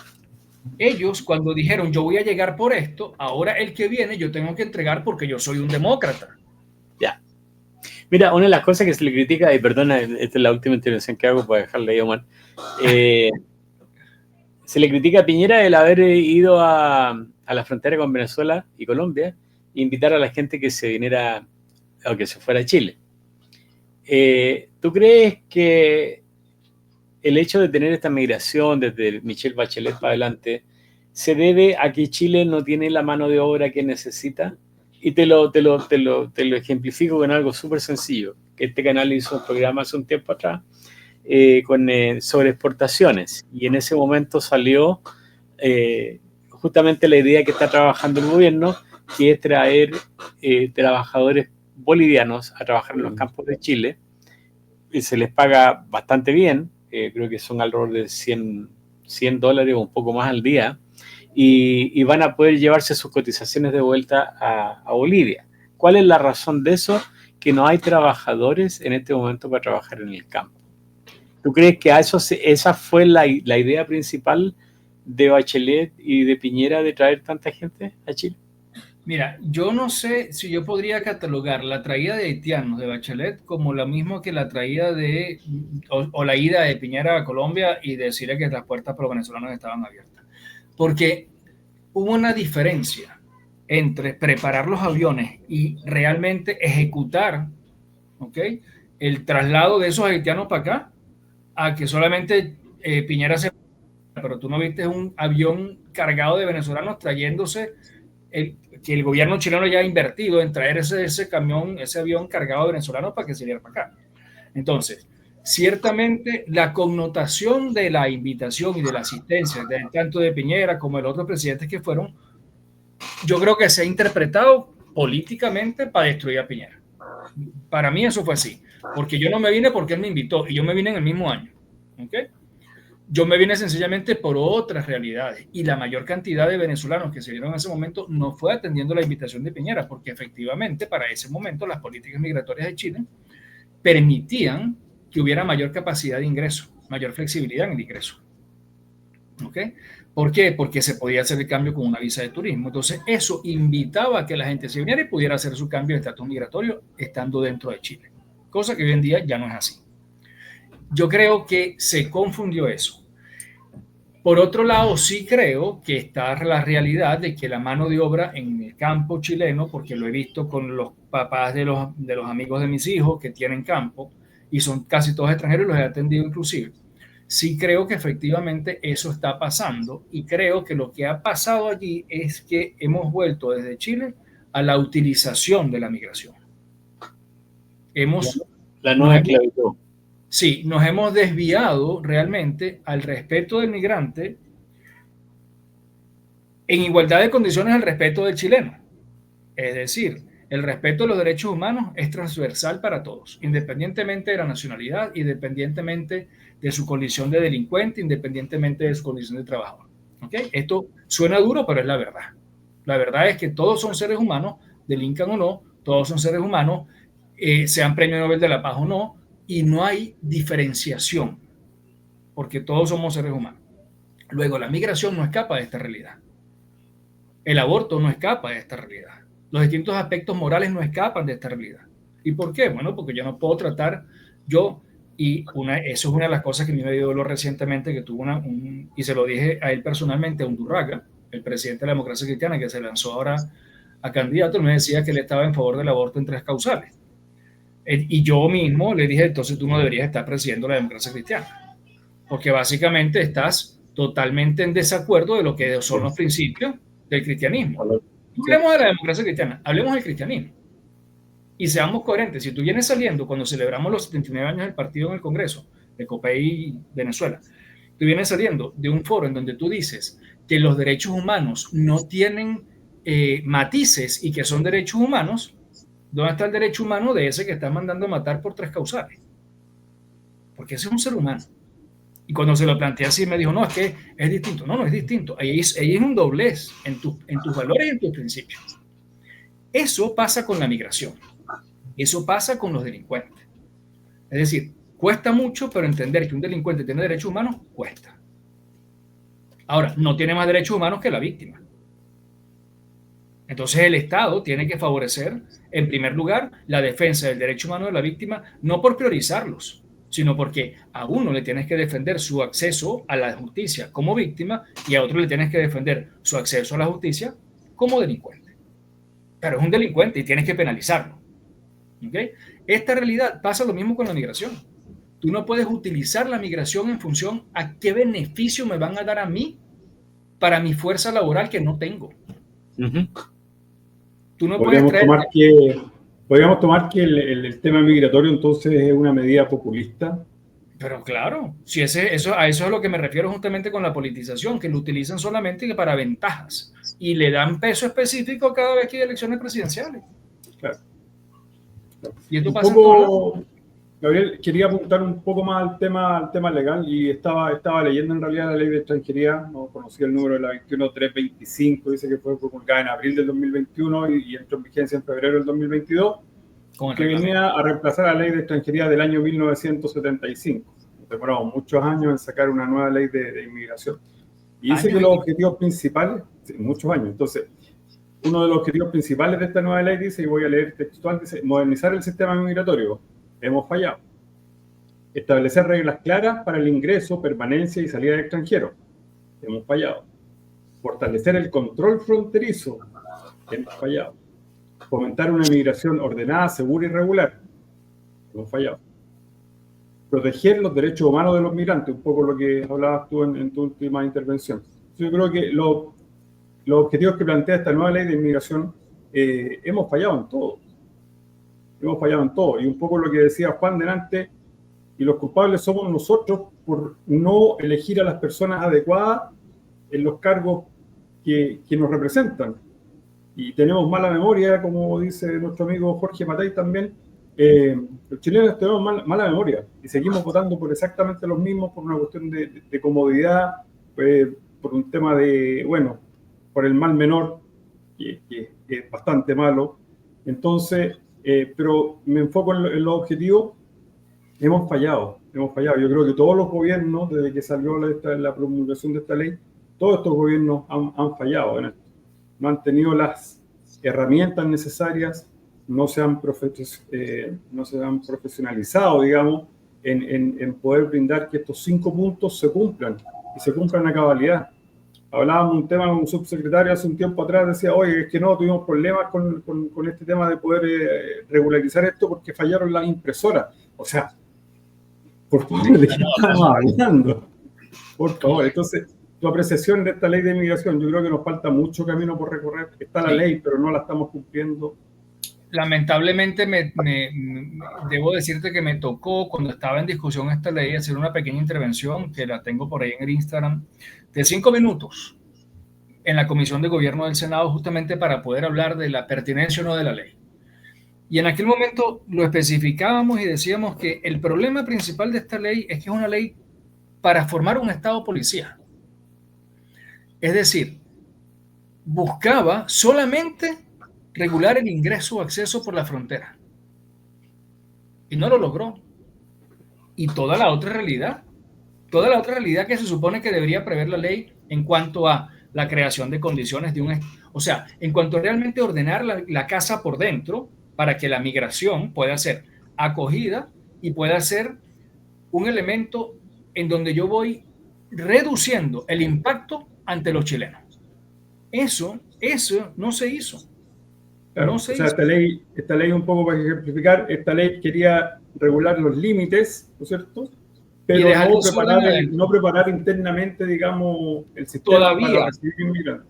Todavía, a 3 años de haber entrado en vigencia la ley, por ejemplo, no se le ha puesto una línea clara ni definida al tema de la consecuencia legal del ingreso por paso no habilitado. Tan grave como esto. Antes, cuando tú estás en presencia de un delito y yo me autodenuncio, yo estoy declarándome culpable y por tanto esa pena asociada, que era una pena de privación de libertad, tú me la disminuías porque hay un atenuante en vista de que yo dije soy yo y lo hice. Claro. Y eso había una línea jurídica consecuente con el procedimiento jurídico que venía después, que era la orden de expulsión y revocar esa orden. Hoy en día no hay un sistema creado por esta ley, ni por el reglamento, ni por ordenanza, ni por nada, ni por decreto ley, que diga, como ya el ingreso por paso no habilitado no es un delito, sino que es una falta administrativa, entonces la consecuencia, ya la autodenuncia no existe, por ejemplo, o no debería existir. Entonces se siguen mezclando los dos procedimientos. Se sigue yendo el que ingresa por paso no habilitado, que no se empadronó, tiene que seguirse autodenunciando. ¿Pero de qué me voy a autodenunciar si ya no es un delito? Es una falta administrativa. ¿Cómo vas a regular tú a ese que entró por pasos no habilitados el mes pasado? No antes del empadronamiento, el mes pasado, que ya no se tiene que autodenunciar. ¿Qué acceso le vas a dar? ¿Y qué pena le vas a dar? ¿Y en qué momento se lo vas a dar? ¿Y cómo vas a acordar tú con los magistrados de las cortes cuál va a ser la consecuencia jurídica para eso? Si no está, la ley no lo ha reglamentado. Entonces, eso es un punto de desorden. Otro punto de desorden, por ejemplo, en función a lo que ingresa la misma ley, el acceso a la reválida de los títulos de profesionales. La ley anterior lo condenaba solamente la Universidad de Chile. Una de las grandes novedades que se venía con esta ley era que las universidades públicas todas lo iban a poder hacer. 3 años y todavía no se ha reglamentado ese tema. ¿Tú sabes la cantidad de profesionales extranjeros que está perdiendo Chile porque no pueden revalidar sus títulos? Y que podrían estar mucho mejor insertos en el sistema económico, productivo, social, para ayudar al mismo Chile. Y en esto no se ha reglamentado porque estamos dibujándonos en que si hay cuantos que van a votar por la izquierda, por la derecha. No. Son oportunidades. ¿Cuánto aporta el migrante a los impuestos en Chile? Es una fortuna. ¿Por qué? Porque ninguno de los chilenos paga visa. Ninguno de los chilenos paga multa por temas migratorios. Y una sola persona puede llegar a pagar hasta 400.000 pesos por una multa siendo venezolano, porque si nos vamos a un peruano, las visas solamente de los peruanos cuestan 250.000 pesos. Si nos vamos a un ecuatoriano, son 450.000 pesos que cuesta una visa. ¿Entiendes tú todo lo que implica el aporte económico que se podría hacer manejando bien las finanzas en materia migratoria?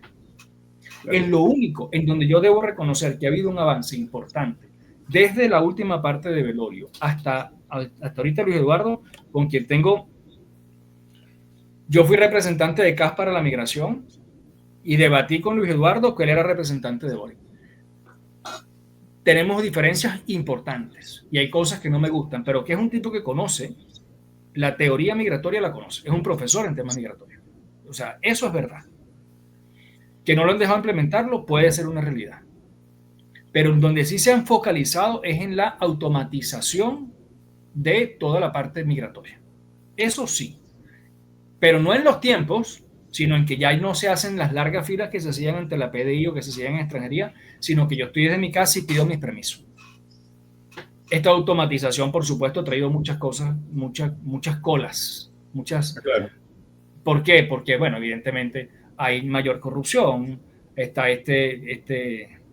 yo lo digo así, pero que es verdad, está Ugarte, que se supone que es un militante de la UDI, que ya te iba a decir una expresión muy venezolana, el bicho, le decimos el bicho, ¿por qué?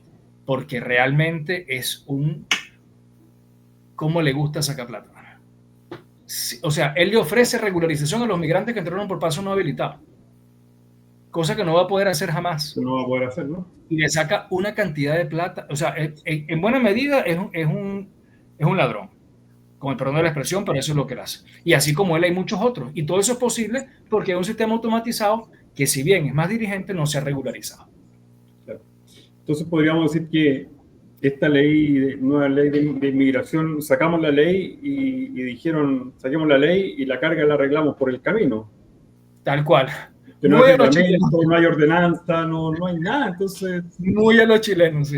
Claro, vamos improvisando. Y a los venezolanos también, ahí, como vaya viniendo, vamos viendo y vamos a darle para salir la ley, porque tenía 11 años en discusión, teníamos a puertas, año 2023, teníamos que...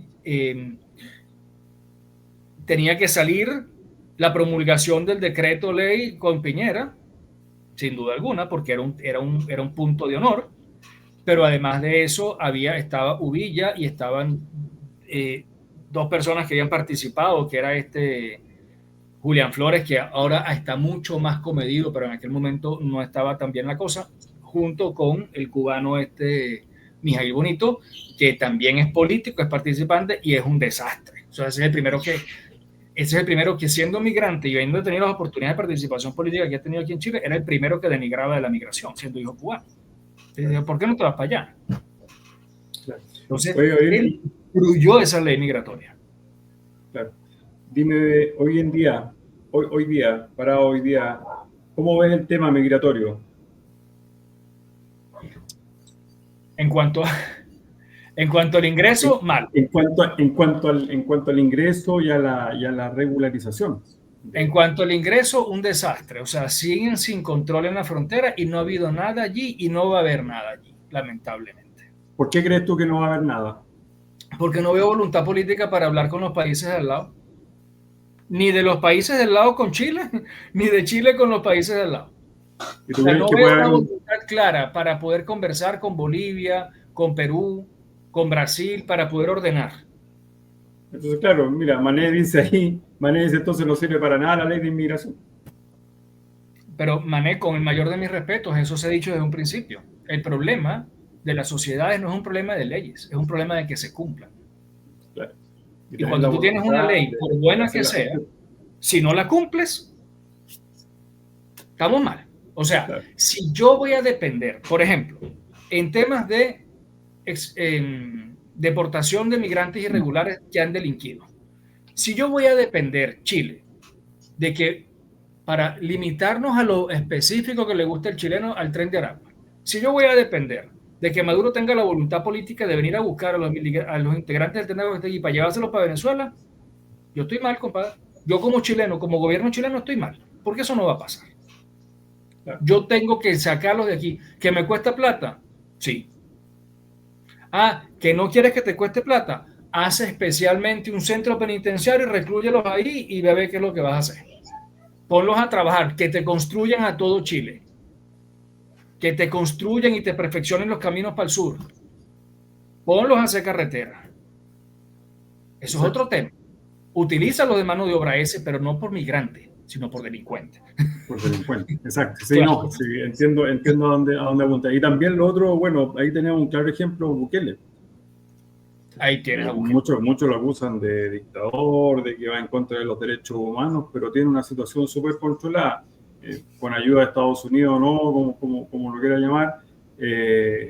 Semanas atrás sabíamos que ya quería duplicar las cárceles que hoy en día tiene, y ahí está. Y tiene una delincuencia súper controlada y ahí hay una voluntad, se quiera llamar electoral o no, como beneficio electoral, digamos, para él, pero ahí está. O sea, de por medio hay una voluntad de decirlo y hacerlo. Acá mucho lo hablamos y en temas electorales, tú decías, se vienen las elecciones, ahora todo el mundo va a empezar a hablar de inmigración, para bien o para mal, para favor o en contra, para utilización política, como hablábamos en un principio. Pero se viene, pero nos queda claro que acá no ha habido una voluntad y simplemente dejemos la puerta abierta, quizás pensando en una futura desestabilización de un futuro gobierno que venga. Claro, de que podríamos llegar a eso. Ese es el problema. Mira, el año 2018. Partamos de este principio. Este gobierno ya no va a implementar ningún proceso de regularización. No lo va a hacer porque no le conviene. Es decir, ya están lo suficientemente destruidos como para echarse otro muerto encima. Claro. Supón tú que en el peor de los casos, partiendo de la base de la ingenuidad del electorado y la malicia política, la última medida que tome Boric sea decreto un proceso de regularización, faltando un mes para entregar el poder. Y que lo tenga que resolver que venga. Claro. Supón tú que el que viene sea un gobierno de izquierda. Por ponerte un caso. ¿Tú crees que se van a comprar ese cacho encima? Lo van a dejar dormir porque por algo pasó 11 años la ley en discusión. La del 75. Si viene un gobierno de derecha, revocan esa instrucción y listo. Que legalmente puedan o no, le buscarán la vuelta. Hay juristas bien buenos que pueden de alguna manera voltear aquello.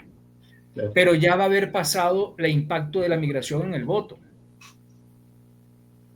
Exacto. Ahora, la ley esta estuvo en proceso del año 2013 al 2021 cuando se promulgó el gobierno Piñera. No se hizo absolutamente nada. ¿Ya? Del 13 no, del 75. De cuando se pone como proyecto de ley. Ah, bueno, ok. Sí, ¿ya? Sí. y estuvo en discusión hasta que fue aprobada en el gobierno Piñera que estuvo detrás de ella fue Alamán el año 2021. Correcto. No se ha hecho nada. El año 2024 el gobierno de Boric logró hacer cosas más duras para que se implementaran. No se implementan. No hay caso. El problema son los políticos, pero generalmente el problema son los que votan por los políticos. Sí, Desafortunadamente. Desafortunadamente. Claro. Ahora, en tu perspectiva, mira, nosotros acá en Estados Unidos tenemos distintas policías, ¿ya? Partimos con la CIA, la CIA, FBI, los Marshall, la ATF, y así seguimos para abajo hasta llegar al policía regular. Pero existe una sola policía que se llama la patrulla fronteriza, ¿ya? La migración, el Border Patrol. Y son de dedicación exclusiva en aeropuertos y en fronteras, y también en puertos marítimos. En Chile, la migración está en manos de Carabineros de Chile. Y no hay suficiente personal. Sí, nos van, porque también está metida la PDI. Sí, pero no hay suficiente. Pero ahorita, que es lo que a mí me interesaría ver, y es como muy nuevo para pronunciarse al respecto, hace 2 semanas se creó esta nueva policía, como adendum agregado del departamento nuevo, del ministerio nuevo que crearon del de seguridad, que va a tener foco en migración. Todavía no han dicho en qué. O sea, lo que no me queda claro es cuáles van a ser sus funciones. Claro, eso es lo que te iba a preguntar, porque yo creo que Chile a estas alturas debería tener una policía específica para migración. Hasta ahora solamente la crearon hace 2 semanas, pero no han sido enfáticos ni precisos en decir cuáles van a ser sus funciones. Lo que hicieron fue, de alguna manera, y volvemos a lo mismo, la crearon y los tiraron a la calle. Hay que cantidad de funcionarios a fiscalizar, pero es que ese no es el problema. El problema no es la fiscalización nada más. Es importante fiscalizar, claro que sí, para poder determinar, pero que no sea una fiscalización para que se vea que el gobierno está haciendo algo en materia de. Ya. ¿Qué te parece? No una fiscalización para cuando la cámara venga, aquí están 50 migrantes, les retuvimos en la moto porque lo vi. Empezaron a multar los policías municipales a los migrantes, trabajadores, delivery, que con esfuerzo habían convertido su bicicleta en una bicicleta con un motor, le pusieron un motor de podadora, de césped, le pusieron un motor y se la retuvieron porque la convirtieron, por supuesto, en un vehículo motorizado y no tenía la permisología ni el permiso de circulación. Está bien, yo entiendo que es una medida administrativa que ese agente de seguridad o ese policía de seguridad ciudadana tiene que tomar. Pero ¿tú crees que eso te resuelve el problema? ¿Tú de verdad vas a empeñar a tu policía municipal a buscar a los que convirtieron una moto en una bicicleta, en vehículo motorizado con un motor de podadora? No, ese no es el tema. Eso es el efecto, ¿cómo es que se llama eso? Se me fue la palabra. Esa es la búsqueda de lo mediático.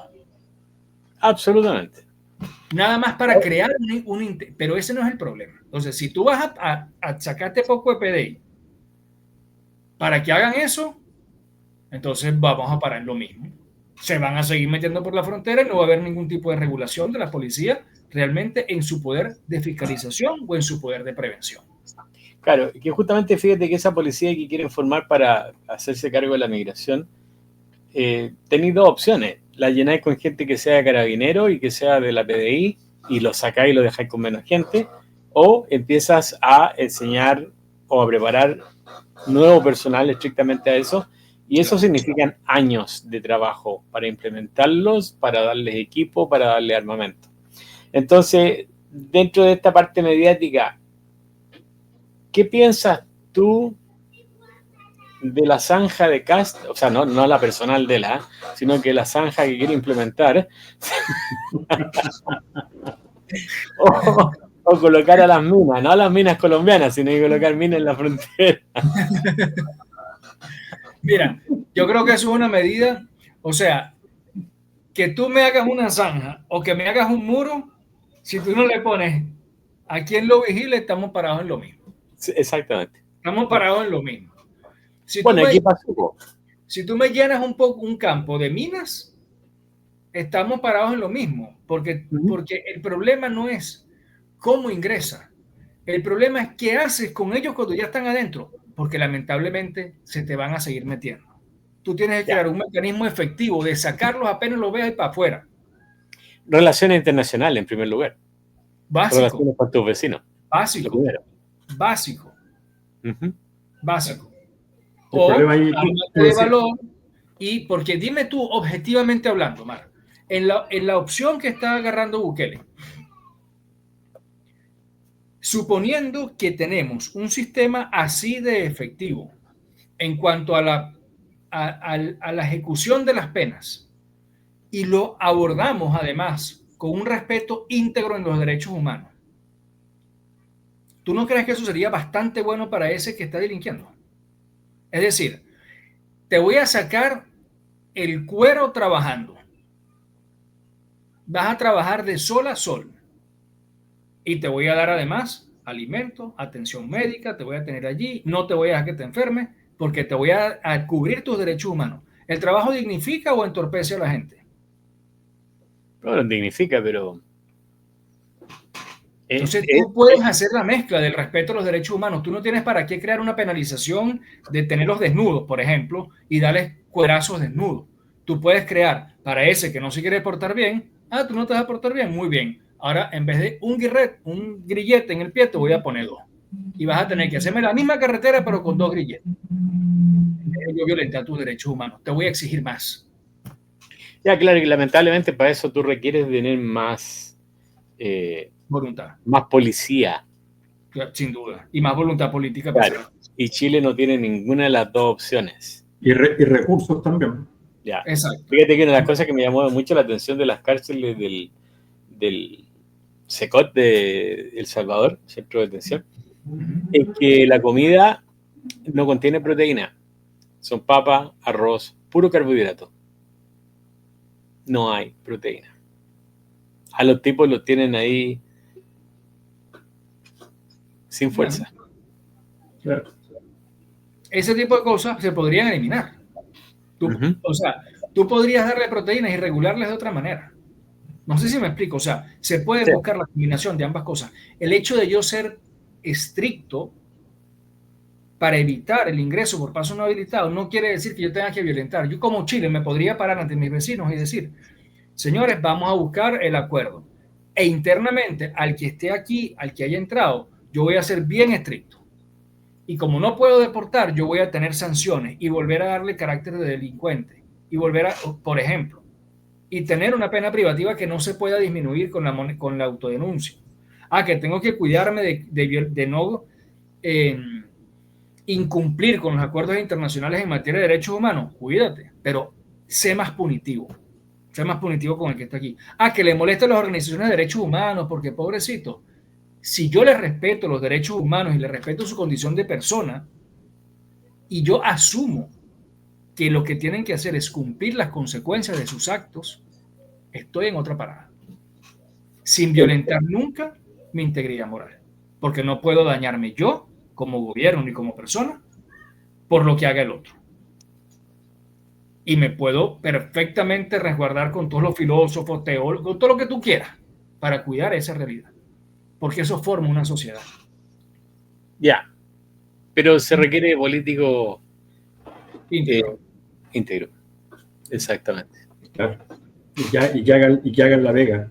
Me quedo con un último punto, Gabriel, como para ir cerrando el tema de que Chile, Perú, Bolivia conversaran, ¿no es cierto? Y dijeran, oye, tú eres la puerta de entrada, así que regula ya tú primero y después vamos regulando y aplicando sanciones como las que tú mencionabas, ejemplos como los que tú mencionabas recién.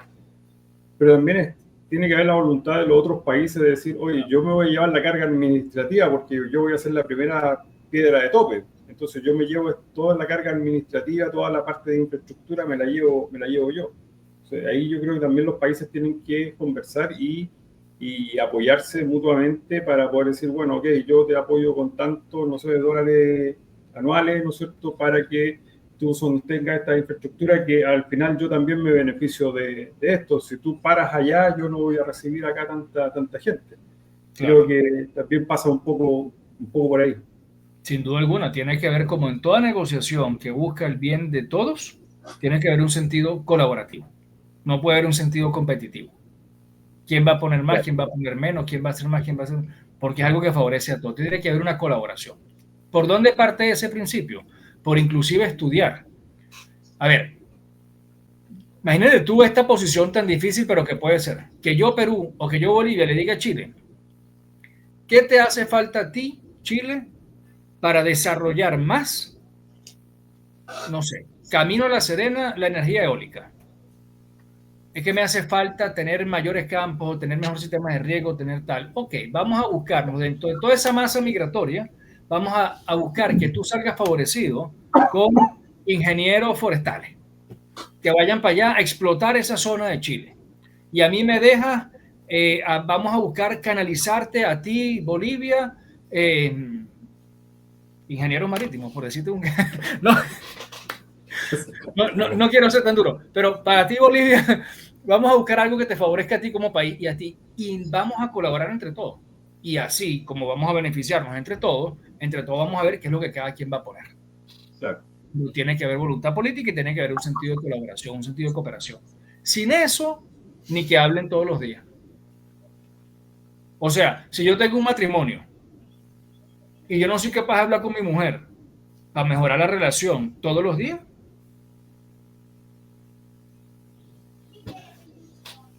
fíjate que nosotros tuvimos en Chile al general Pinochet y los 4 comandantes, salvo otros 3 comandantes en jefe. Ya sabemos qué pasó después de ello, ¿no es cierto? ¿Qué hay después de Bukele? Es como muy difícil hacer una... Yo te diría lo primero, ¿cuándo termina Bukele?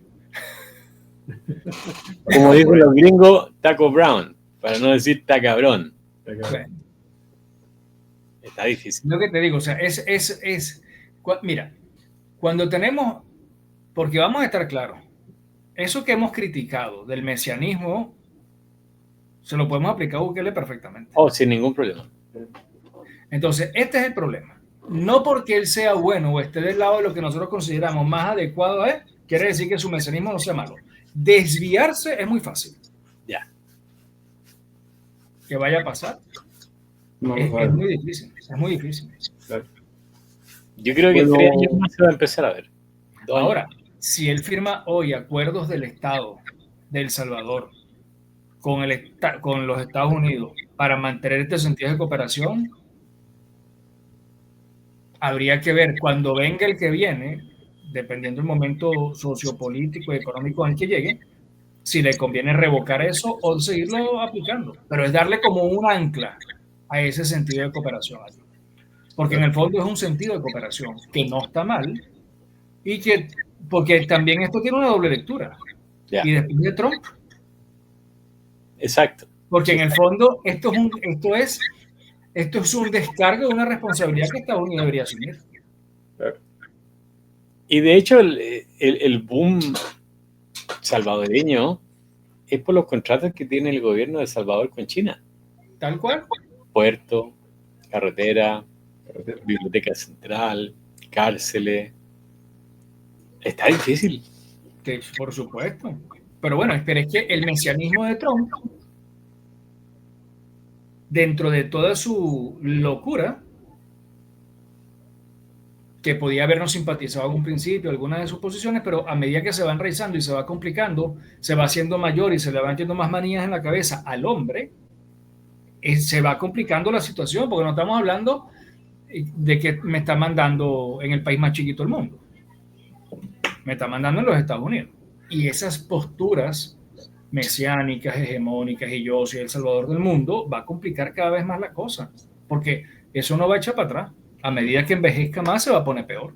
Pero, como le vamos a dar la vuelta un poquito a la moneda, que Trump hoy día esté gobernando en Estados Unidos no es porque Trump quiso gobernar, sino porque la manera en que el Partido Demócrata gobernó en los últimos 2 gobiernos que tuvieron. Claro. Ellos son los culpables que hoy día las cosas estén dándose de esta manera.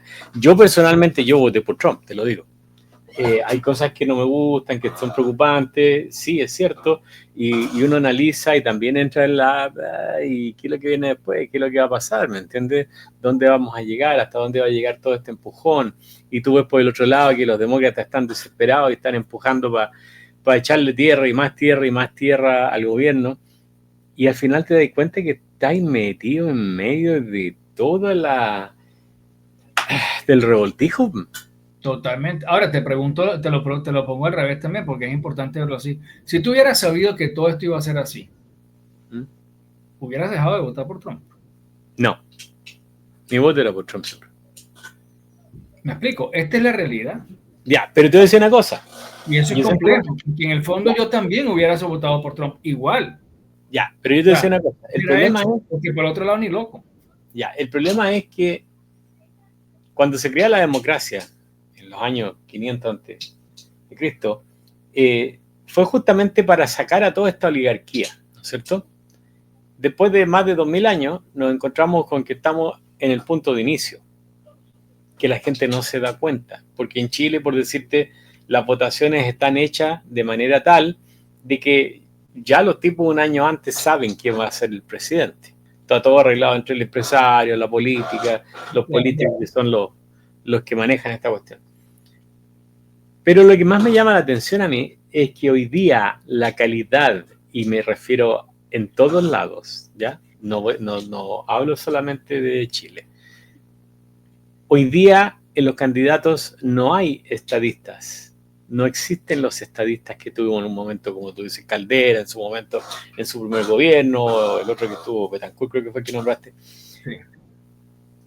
No hay estadistas. Lo que hay hoy día son, en vez de opciones presidenciales, hay opciones políticas. Yo voto por este porque no quiero que salga este otro.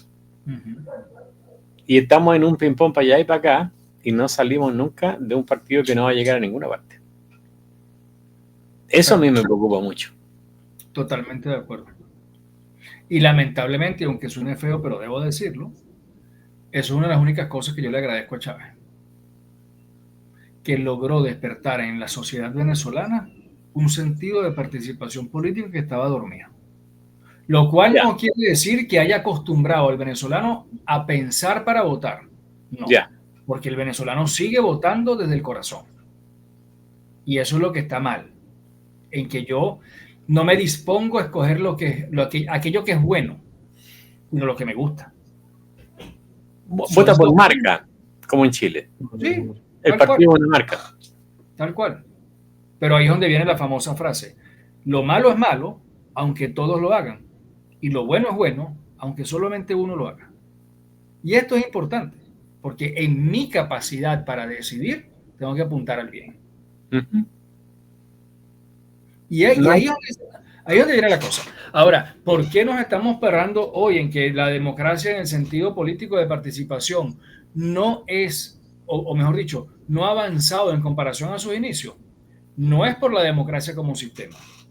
Es por el hombre como perturbador de unas cosas buenas por apetencias personales. Y ahí es a donde vamos, tanto en el que decide como en el que es electo. Porque yo decido en función no al bien de todos, sino en función a lo que a mí me conviene. Porque este me gusta más a mí, porque a mí me va a traer esto, porque yo voy a poder desarrollar mi empresa, porque yo voy a poder hacer esto, porque entonces voy a evitar que siga creyendo la delincuencia o que siga... No. La oferta está destinada solamente para... La oferta de todos los que se lanzan al ruedo político para postularse está destinada nada más que para los intereses de esa persona, de esa marca, y no de un bien común. Se disfraza. Pero piensa tú que el que llega más curules en el Senado. El que busca un cargo político hoy en día, hablemos de senadores y diputados, lo buscan más por un bien, por asegurarse por 4 años, 8 años, no sé, porque un buen ingreso es el que tienen. Y se dan yo no sé si el ingreso. Y ni siquiera de ir a trabajar. O sea, yo falto 2 lunes seguidos en mi trabajo sin aviso y me despiden. Claro. Y ya se da el lujo de no ir a las comisiones, de no ir a cuando se tiene que votar un proyecto importante, o simplemente no va, o la semana distrital se manda a cambiar a cualquier parte. y no trabaja por la gente. O sea, el discurso, y lo sabemos ya hace 34 años, dice Juan, el discurso es para el momento, es para la elección, el que grita más, el que hoy en día el que es más encachado. O sea, tenemos gente en la televisión que tiene cero preparación, no son tecnócratas, no son preparados los temas a los cuales van a apuntar. No. O sea, tenemos gente en el espectáculo, tenemos ahí niñas que tienen líos amorosos con futbolistas. Entonces, ¿de qué calidad profesional me hablas para representarnos en ambas cámaras? Entonces, es complicado. Voy, salgo electo, me arreglo el panizo, ¿no es cierto?, por 4 años y listo, y ahí le sigo dando. Entonces, y hay un agravante ahí, tú sabes, Omar, que yo considero también peor, porque esa preparación por esos 4 años que buscan es además pensando a futuro. Es decir, yo voy a estar aquí para usar este cargo para después postularme para otro cargo, y así pasa mucho con los alcaldes, con los concejales, y de aquí voy para la gobernación y de la gobernación voy para allá. Entonces, esa mala práctica no la voy a mantener en esta sociedad nada más por los 4 años que me dure el periodo legislativo o por los 4 años que me dure el periodo municipal, sino que lo voy a extender, si puedo, a 8 o 12 años, porque justamente yo puedo llegar más allá. exacto. Y eso es peor para la sociedad. Eso es peor para la sociedad. Porque en el fondo nos estamos acostumbrando a que no hay un liderazgo político, pero es porque no hay una sociedad exigente, como dice Juan, pero además de eso es porque el ser humano se ha venido a menos en estos tiempos. ¿Y gracias a qué? Gracias al consumismo, gracias 1000 veces a las tecnologías, a que se han mal utilizado muchas cosas. Porque estamos formando una sociedad de estúpidos, con el perdón de la palabra, en donde todo lo que vale es lo inmediato. No estamos formando una capacidad de seres humanos que sean capaces de sobreponerse a las cosas difíciles. Oye, pero si hasta los jóvenes usan Viagra, pues, los cabros de 20 años usan Viagra, 18 años usan Viagra. Por eso te digo. No hay compromiso, pues. O sea, pero es que cuando tú das natural, es que es donde viene el trastocar el sentido de la belleza, la bondad y la verdad. Cuando tú trastocas el hecho de que la relación sexual es solamente para el placer, ¿qué te digo yo? Viagra. O sea, ¿sabes? Y tienes una industria de consumo pornográfico que lo que te exalta es el placer por el egocentrismo. Y eso mismo llévalo al que va a comprar carro o al quien tiene la mejor casa. Y cuando se mueren, todos van para el mismo hueco, al mismo hoyo. Y un poco lo que apuntaba Juan delante. O sea, no hay un compromiso hoy en día de la sociedad de buscar al mejor candidato que me va a representar por los intereses, como hablabas tú delante, del bien común, sino que solamente voto por el candidato de mi bien personal. Entonces la gente hoy en día dice, y es un discurso de hace muchos años, ¿para qué voy a votar o voto por el mismo? Si total, igual tengo que seguir trabajando, igual tengo que seguir pagando, igual tengo que seguir haciendo. Oye, si el que tú elijas o no a un candidato no te va a ir a dejar tu sueldo a fin de mes sin necesidad de sentarte ahí, que fue un poco lo que pasó en Argentina cuando llegó Milei y quitó todos esos bonos y todas esas cuestiones. La gente salió a protestar porque dejó de vivir de los bonos, entonces tuvieron que salir al laboru, al que se las pela, ahí, no sé, en una oficina, en el campo, en una industria, en una fábrica, donde sea. Y lo que favorece el desarrollo de un entorno es que yo tengo sentido de pertenencia por un país. A mí me duele el país. Y claro, me deja de doler el país cuando yo estoy trabajando, es un esfuerzo y salen 2 idiotas y se roban X cantidad de plata y me están quitando lo mío. Claro. Oye, fíjate que está hablando un punto interesante ahí. Chile ha perdido la identidad completamente. Absolutamente. No, pero no nada más Chile. Yo creo que en general muchos países. Sí, ha perdido mucha la identidad. ¿Venezuela? Totalmente. Sí. Pero totalmente. O sea, como sistema político han destruido eso justamente para que la gente... Mira, mi cuñada, que tiene 10 años menos que mi esposa, te estoy hablando de una muchacha de 30 años, dice no quiere saber más nada de Venezuela. No quiere saber más nada de Venezuela. Wow. Cuando tú te metes en el sistema educativo de un país y cambias a Simón Bolívar por Hugo Chávez, ¿te interesa de verdad ver las raíces históricas de ese país? ¿Sacaron a Simón Bolívar? Claro, tú ves los libros de historia de primer grado, segundo grado, y los que aparecen dibujados son los chavistas. Los ojos de Chávez, ¿te acuerdas en los edificios? Entonces, ese es el problema. Por eso es que rompen con el sentido de identidad. ¿Tú de verdad crees que yo me puedo sentir venezolano después de lo que hizo George Harris? Lo hago por convicción, pero me avergüenza el ejemplo que él dio. Me avergüenza, porque no es la moral ni es la ética de un venezolano por mal que le esté yendo.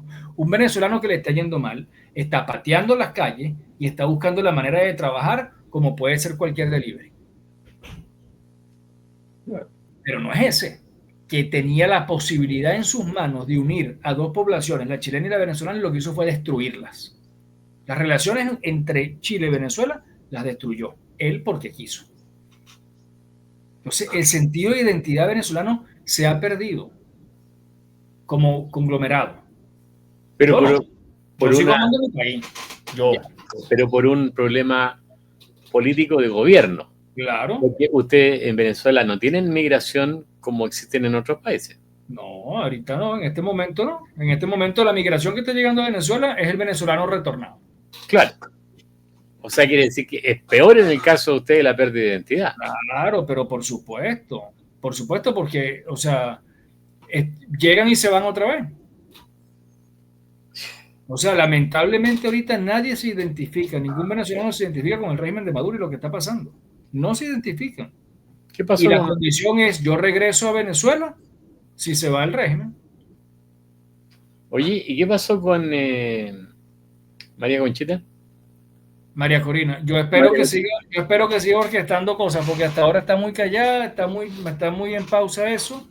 Yo espero, lo que yo te decía en aquella ocasión, yo espero que todo esto de verdad traiga un trasfondo y que se siga gestando, porque entiendo que son procesos complejos. No es María Corina nada más y el mundo contra Maduro, es María Corina y el mundo y los venezolanos contra un régimen de delincuencia severa, contra el Tenderagua, pero además contra los narcotráficos de la región, contra las guerrillas. O sea, hay un mundo de intereses atrás de Maduro que es muy fuerte y que lamentablemente, si Trump sigue como va y no va a apoyar de verdad, ahí se quita un tema importante. Eso me ha llamado mucho la atención porque está bien calladito Trump al respecto. Yo quiero creer que hay algo tras bastidores que nadie sabe, pero a lo mejor me van a salir más canas todavía esperando que termine de explotar la bomba y no explota, ¿no? Entonces, no sé. En el fondo no sé en qué ha parado. Se sigue trabajando internamente, se sigue preparando eso, se sigue manejando la fe y la esperanza. María Corina sigue en Venezuela valientemente. ¡Wow! Y quiero pensar que esto explote prontamente. Quizás lo que lo mantiene Bueno, es el hecho de que tienen al guerrillero en Colombia.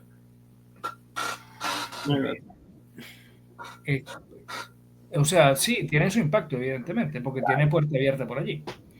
Ahora, no sé si sería lo único, ¿no? No. Lula también está ahí. Está Lula y está también, no te olvides, los países, está Rusia. Sí, de todas maneras. O sea, hay mucho sembrado, hay mucho sembrado. Qué terrible. Bueno, Gabriel, un poco como para ir resumiendo y cerrando también esto, tus impresiones acerca del tema migratorio. ¿Qué se viene? ¿Qué esperamos? Mira, yo creo que aquí va a faltar voluntad política, pero creo que efectivamente lo único que va a poder ayudar a Chile en este momento, después de todo el desorden que hay con los irregulares, es que regularicen. Creo que eso va a tener que pasar. Que regularicen, que pongan un coto. Sí, porque es que ahorita no van a poder hacer más nada. Una amnistía. No sé si una amnistía como tal, porque lo que no pueden hacer es regularizar general. O sea, tienen que irse, tienen que lanzar un decreto de regularización y tienen que ir al estudio caso a caso. Focalizarse bastante bien en el que esté delinquiendo, ahí se tiene que ir para afuera, ahí no puede haber ese perdón. El que tenga ya transgresiones importantes en Chile por temas de ley de tránsito, por manejar ebrio, ese debería ir para afuera. O sea, yo creo que tienen que depurar y permitir la regularidad de el que realmente está comprobado que está haciendo las cosas bien. Y eso requiere voluntad. pero es que de lo contrario no van a poder sacarse el problema de encima. No lo van a poder, porque no van a poder deportar a esa cantidad de gente.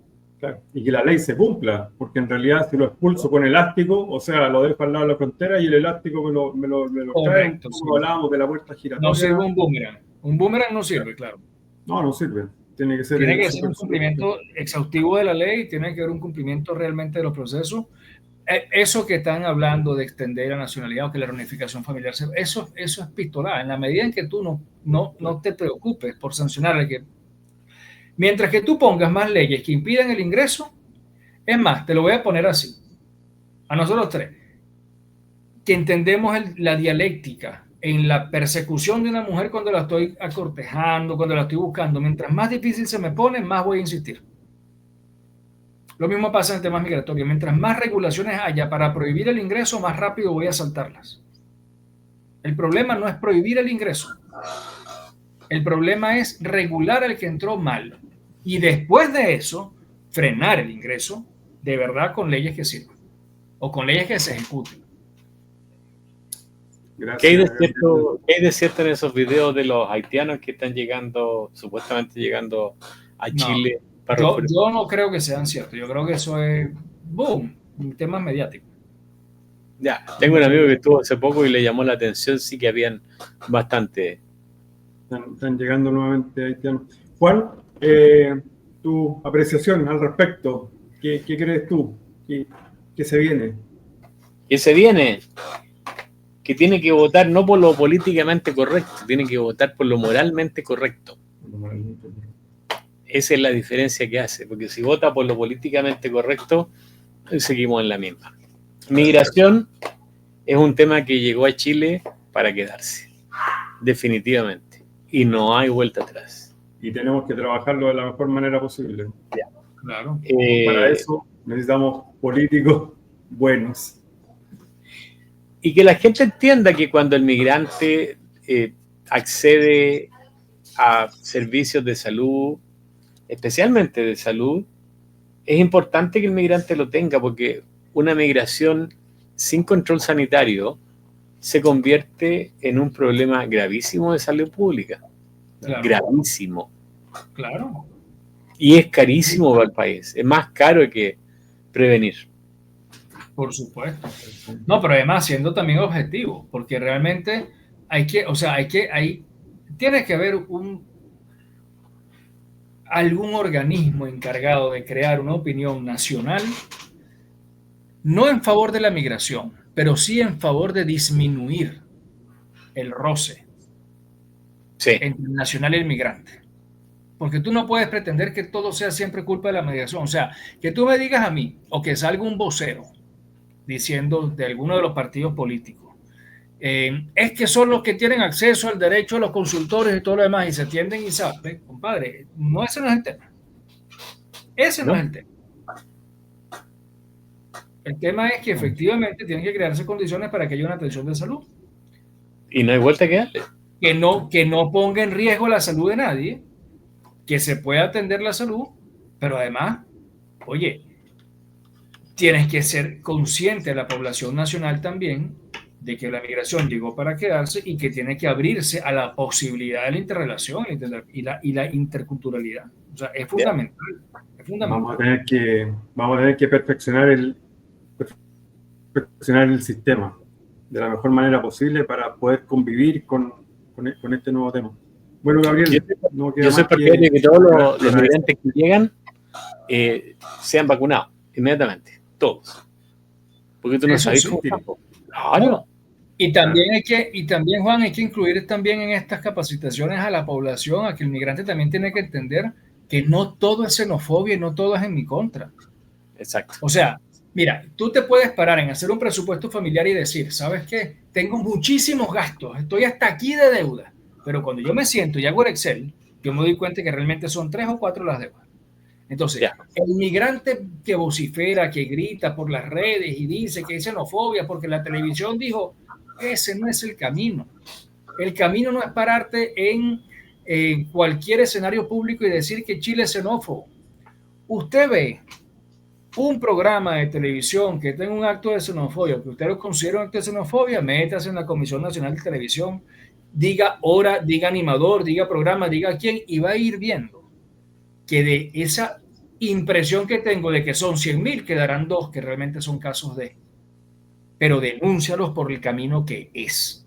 Así como podemos denunciar por el camino que es la apropiación indebida ante la Contraloría o una inconstitucionalidad ante la Contraloría. Utiliza el camino que es. Y esto tiene también los medios de comunicación chilenos que orientarlos, que decirlos, que informar a la población. Ahí falla. Los medios van por poner el dedo en la llaga siempre nomás, nada más. Siempre, siempre. Y los medios, y los diputados, y los senadores, que hacen una laraca de todo. Exactamente. O sea, hacen una laraca, porque el problema es ese, que no hay objetividad en los planteamientos. Ya, don Omar. Queremos agradecer a Gabriel por haber aceptado la invitación, por habernos acompañado. Creo que fue una conversación muy, muy amena, muy decidora. Yo creo que nuestro canal Centinela Patriota busca eso, recuperar signos de patriotismo y tocar temas contingentes de una manera simple, sencilla y que sean entendibles y que nos permitan ampliar nuestro horizonte en cuanto a temas de opinión. Así que, Gabriel, te quiero agradecer de verdad el habernos acompañado y haber tocado este tema que está muy en boga hoy en día y yo creo que se nos viene más adelante, se nos viene este tema y vamos a seguir seguramente hablando de él mismo. Así que muchas gracias. Juan, también muchas gracias por acompañarnos en este programa y a nuestros seguidores dejarlos invitados para el próximo jueves, aunque sea feriado, igual vamos a salir al aire con otro interesante programa que está por definirse. Así que muchas gracias y buenas noches de mi parte. Ok, Gabriel, un gusto verte, muchas gracias por aceptar la invitación y a darle para adelante nomás, no queda otra. Sí, yo agradecido con ambos también por la invitación y siempre que pueda, y ahí está. Ya. El mundo se globalizó y cambió para siempre. Ya no vuelve para atrás. Así es. Ya no. Un abrazo, cuídense todos, ¿ok? Chao, chao. Muchas gracias. Adiós.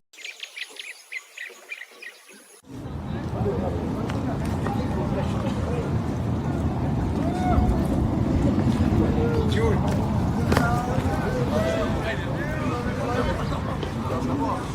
Esto.